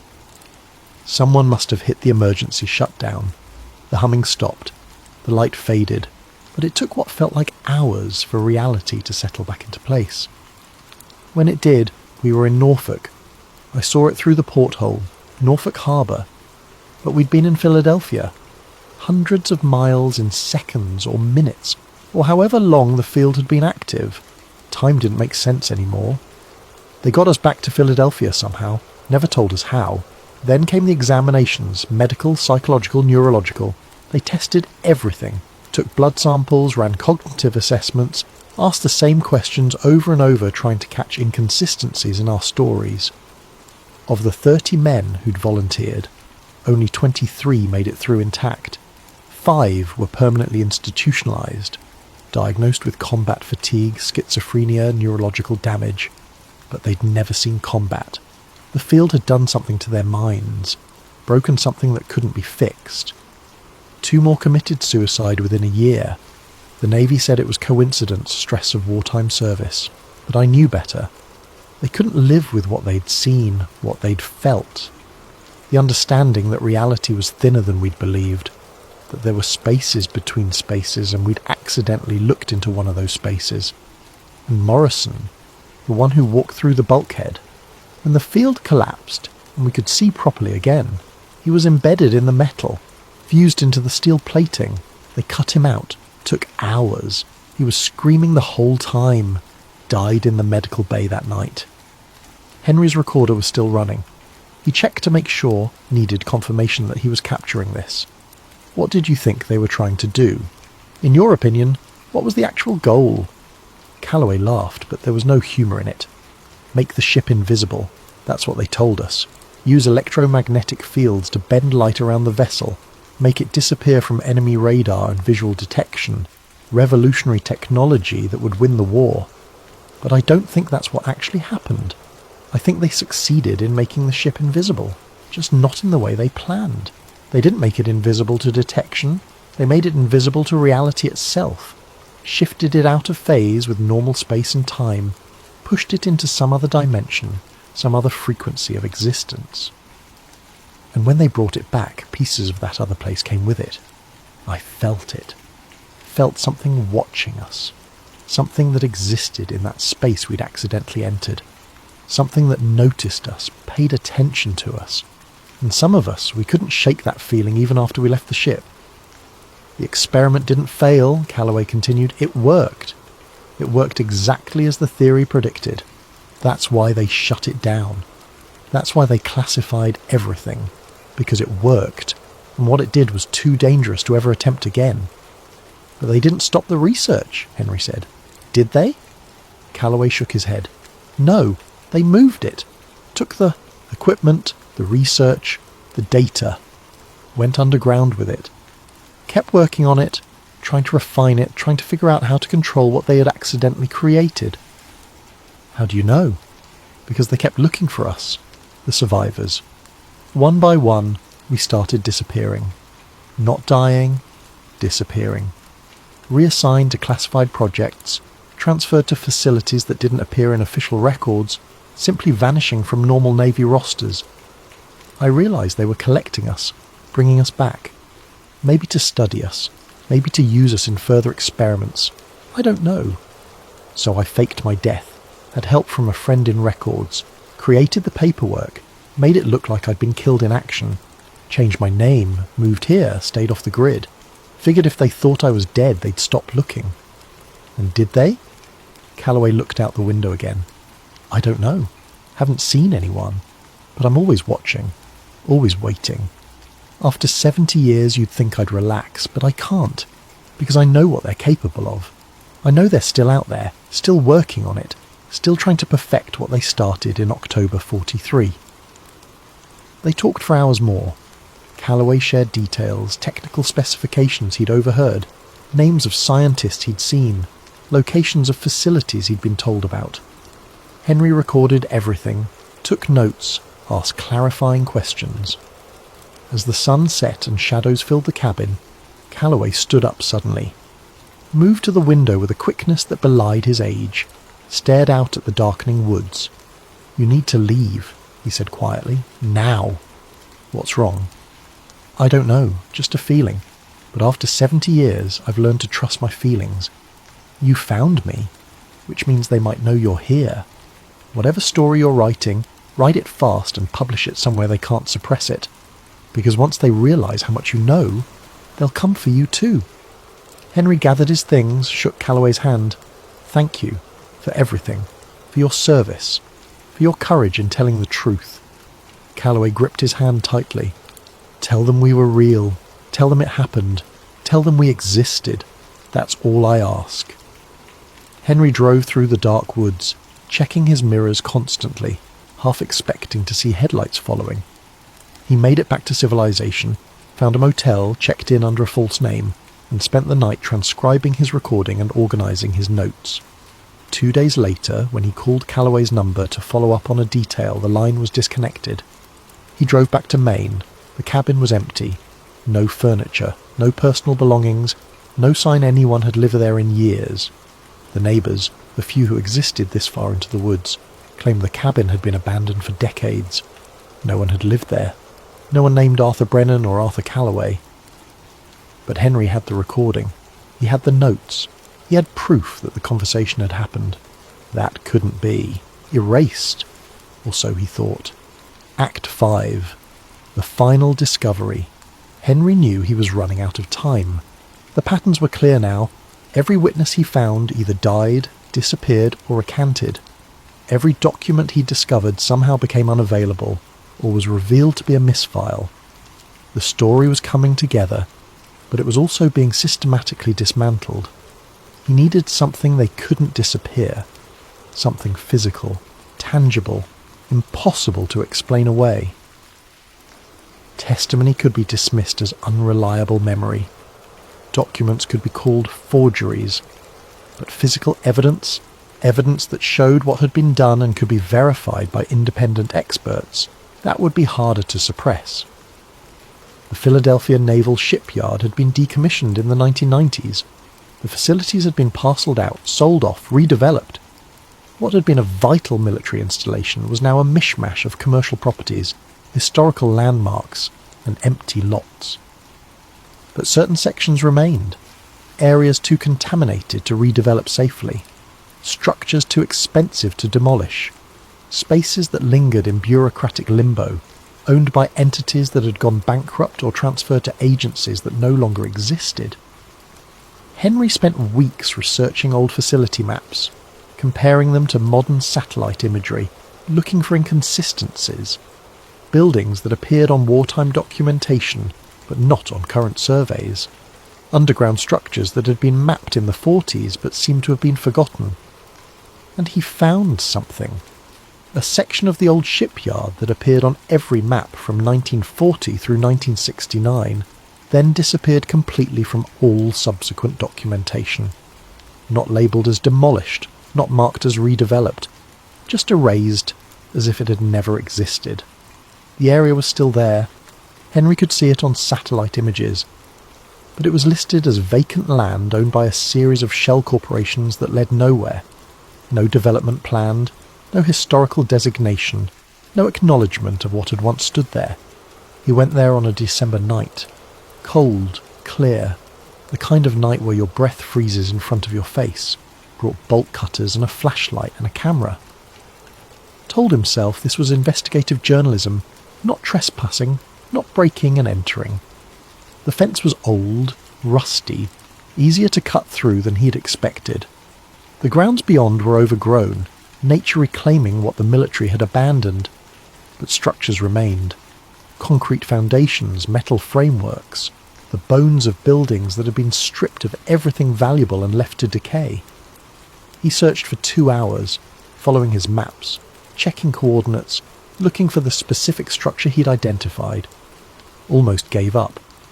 Almost decided he'd made a mistake, misread the documentation, chased another dead end. Then he found it. A concrete bunker, mostly buried, covered in decades of vegetation and debris. He almost walked right past it, only noticed it because his flashlight caught the edge of a steel door, rusted but intact, half hidden under collapsed roof sections and accumulated dirt. The door was sealed, but not locked. Henry pushed, expecting resistance, expecting rust and time to have fused the mechanisms. Instead, it moved smoothly. Recently maintained, recently accessed. Someone had been here. Inside was darkness.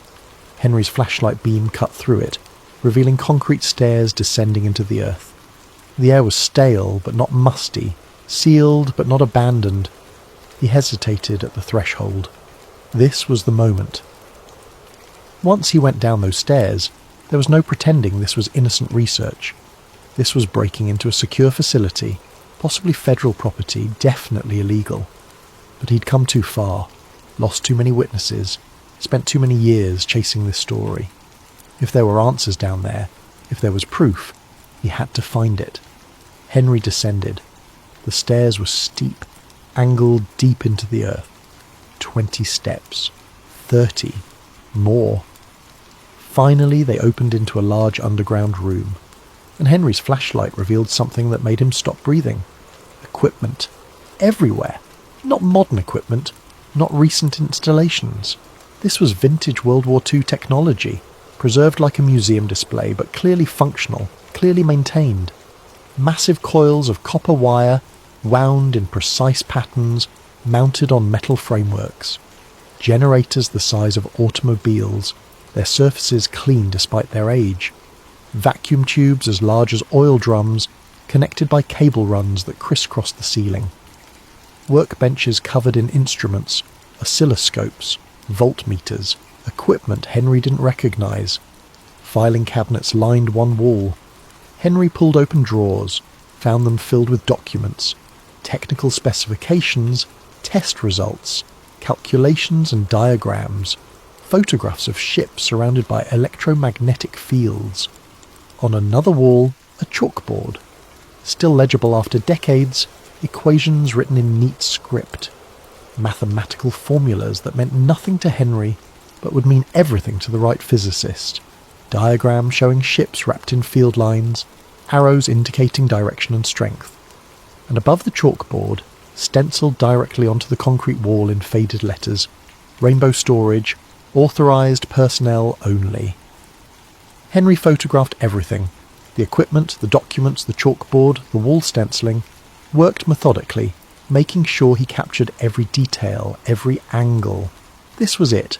This was the proof.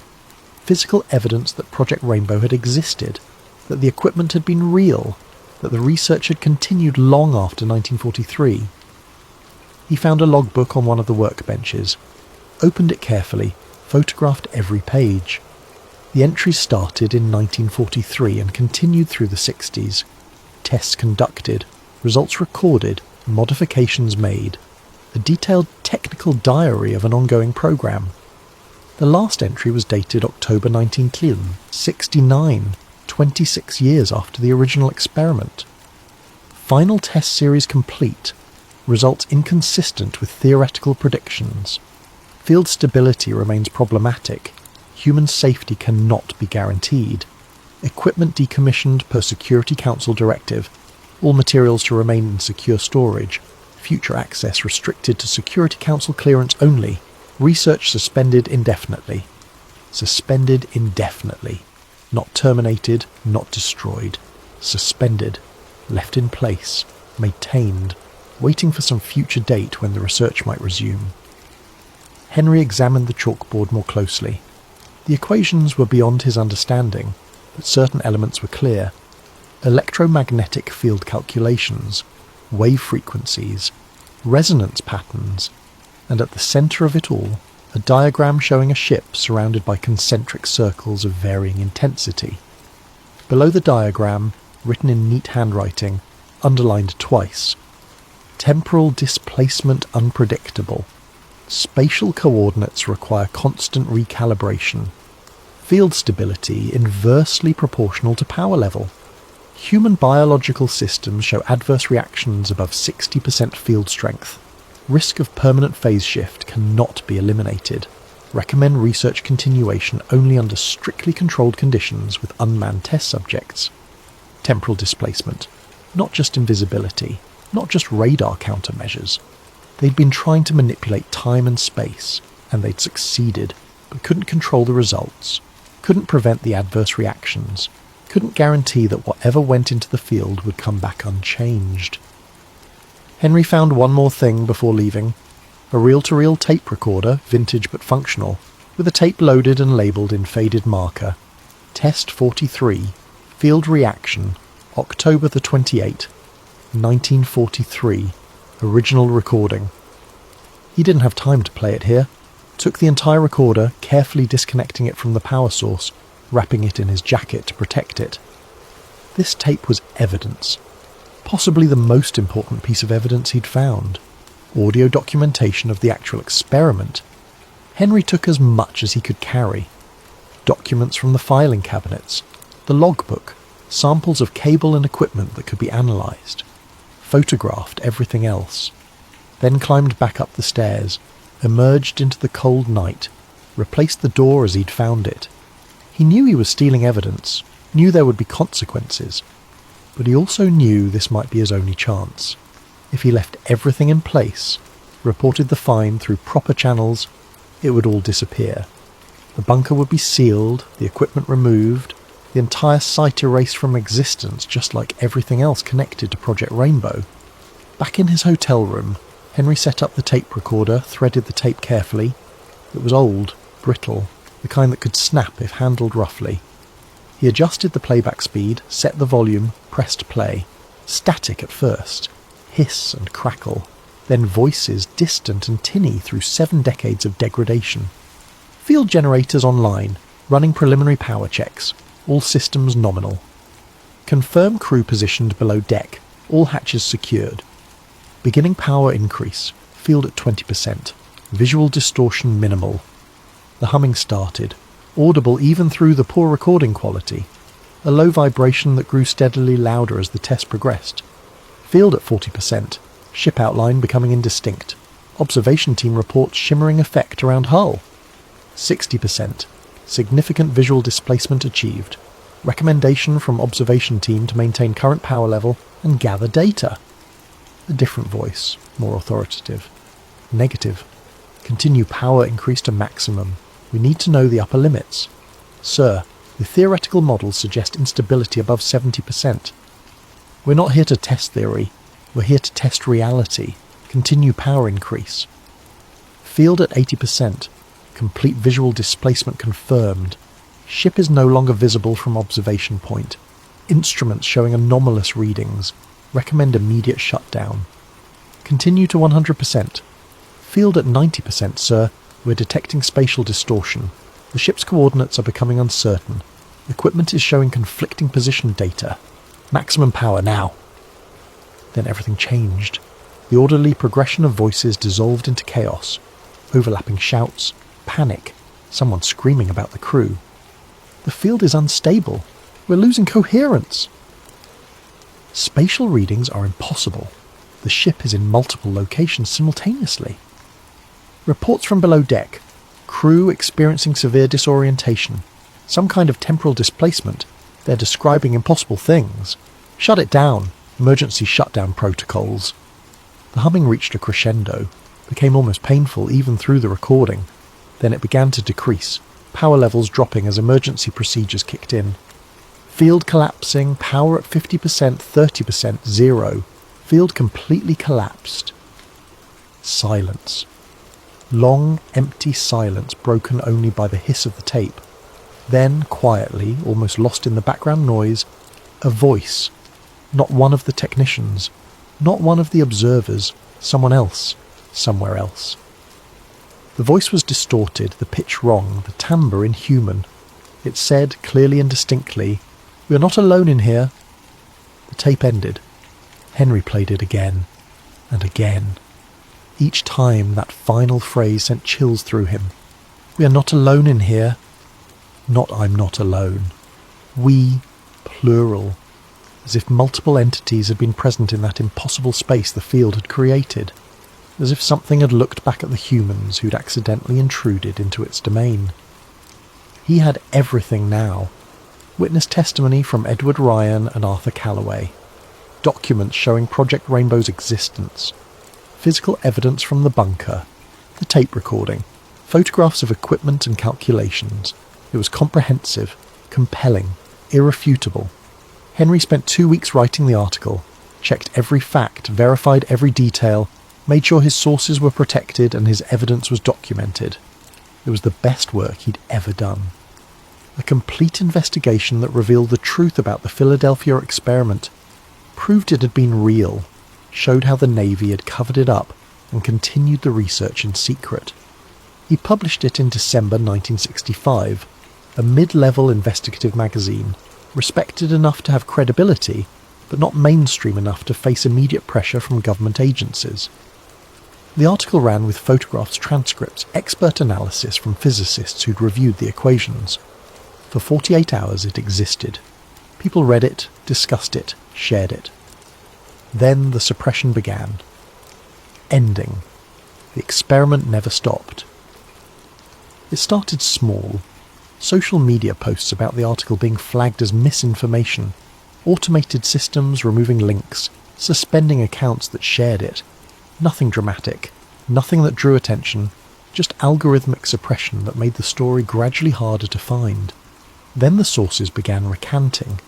Edward Ryan's family issued a statement claiming Henry had fabricated the interview, that the medical documents were forgeries. They said Edward had never discussed the Philadelphia experiment, that Henry had taken advantage of an elderly man's failing memory. The Navy archivist who'd helped Henry access documents denied ever meeting him. Said the photograph of the embedded sailor was a known hoax that had been properly filed in the discredited materials section, not the declassified archives where Henry claimed to have found it. The magazine that published the article issued a retraction, claimed Henry had violated journalistic ethics, fabricated sources, misrepresented evidence. They terminated his relationship with the publication, removed the article from their website, sent legal notices to anyone who'd republished it. Henry's emails vanished. Not just the messages, the entire account. His cloud storage was empty. Backups he'd made to multiple servers all gone. Like someone had systematically erased every digital trace of his investigation. He tried to go back to the bunker, maybe retrieve more evidence, document the site more thoroughly, prove it existed. The entrance was sealed. Concrete poured into the stairwell, the steel door removed and replaced with a solid wall, like it had never been there at all. Arthur Calloway was gone. The cabin in Maine abandoned, records showing no one had lived there in decades, neighbours who'd never seen anyone. Henry had the recording, had notes, but increasingly he began to doubt his own memory. Had the conversation really happened? Had he really spent 6 hours talking to a survivor of the experiment? Or had he imagined it, constructed it from his own research and desperation? The tape recording developed technical problems, static distortion, sections becoming inaudible.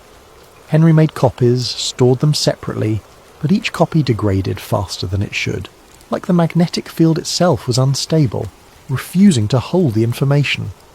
Within a month, Henry Lockwood's reputation was destroyed.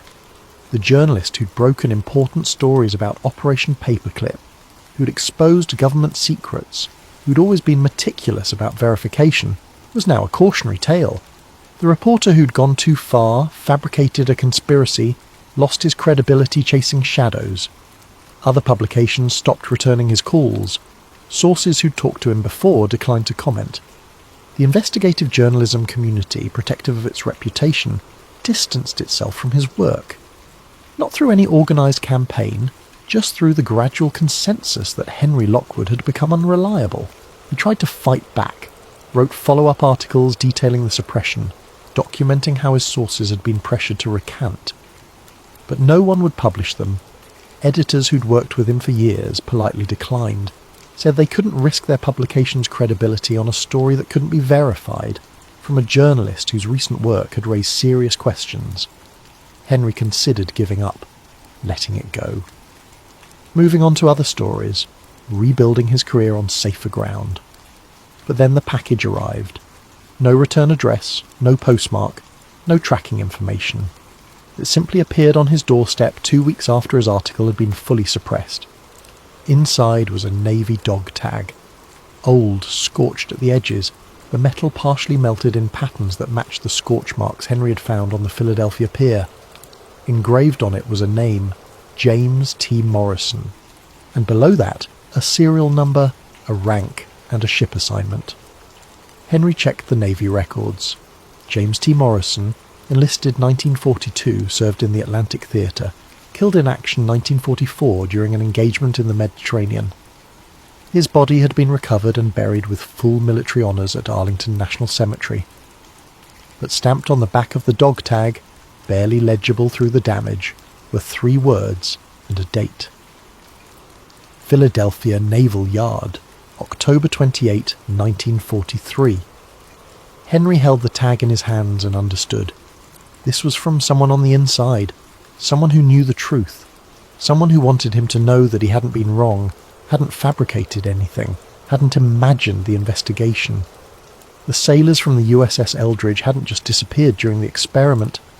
They'd slipped out of time, out of reality, trapped in whatever dimension the electromagnetic field had opened. And the Navy hadn't been covering up a failed experiment. They'd been covering up a successful one, because the experiment had worked. They'd created a field that could bend space and time. They'd proven that reality was thinner than anyone had believed, that there were other dimensions accessible through the right application of electromagnetic energy. They'd opened a door to something vast and incomprehensible, and they'd never figured out how to close it properly, never found a way to bring back all the men who'd been caught in that impossible space. Some of them were still out there, lost between dimensions, waiting for someone to figure out how to retrieve them. The experiment never stopped. It just went underground, moved to classified facilities, hidden in budget lines that appeared under different names, staffed by scientists who signed agreements that made discussing their work a criminal offence. Somewhere, in a bunker whose location appears on no map, the research continues. Scientists and engineers working with equipment descended from those original coils and generators, trying to solve a problem that shouldn't exist, trying to understand what they'd accidentally discovered in October 1943, trying to bring home men who've been missing for 8 decades but might, in their own experience of time, have only been gone for minutes. Henry Lockwood kept the dog tag, never published another article about the Philadelphia experiment, never spoke about his investigation publicly again. He knew when to stop, knew when pushing further would accomplish nothing except his own disappearance, but he kept investigating privately, quietly, building a file that he stored in multiple secure locations with instructions that it should be released if anything happened to him. Documentation that couldn't be disappeared because it existed in too many places, known to too many people. And sometimes, late at night, he'd take out the dog tag and look at it. Think about James Morrison and the other sailors. Think about the man who'd stumbled into Betty's Diner in 1955, looking like he'd stepped out of a time capsule, warning about men buried in the field. Think about Arthur Calloway's final words. The experiment never ended. They moved it underground. And he'd wonder if somewhere, in some classified facility beneath some unmarked building, the USS Eldridge was still there. Not the physical ship, which had been transferred to Greece and served for decades before being scrapped, but some echo of it, some ghost trapped in the electromagnetic field that had never fully collapsed, still flickering between dimensions, still waiting to come home. The Philadelphia experiment wasn't a myth, it wasn't a hoax, it wasn't mass hallucination or Cold War propaganda. It was a brilliant, terrible mistake that the United States Navy made in October 1943, and has been trying to fix ever since. A mistake that proved reality was malleable in ways that science had only theorized, that space and time could be bent, folded, torn, that there were other dimensions accessible through the right application of energy, that we were not alone in the universe, that there were things living in those other spaces, things that noticed when humans accidentally intruded into their domain.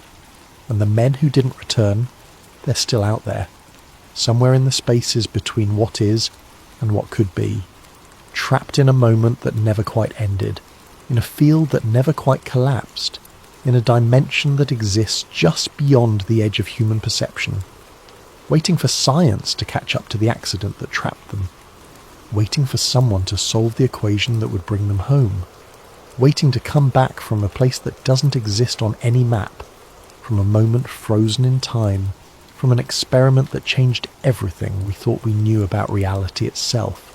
And somewhere, in a locked filing cabinet in a secure facility that officially doesn't exist, there's a report, updated annually, classified at levels beyond top secret. A report that details the Navy's ongoing efforts to retrieve personnel lost during electromagnetic field research, conducted in October 1943. The report is never 0 pages. Every year there's new information, new theories, new attempts, because every year, somewhere, the field activates. For seconds, maybe minutes, long enough for instruments to detect it, long enough for observers to catch glimpses of a ship that shouldn't be there, long enough for someone to hear voices calling from a dimension that mathematics says exists but human senses cannot perceive. The sailors are still trying to come home, and the Navy is still trying to bring them back. Because the experiment worked. It proved something incredible and terrible, and now we have to live with the consequences.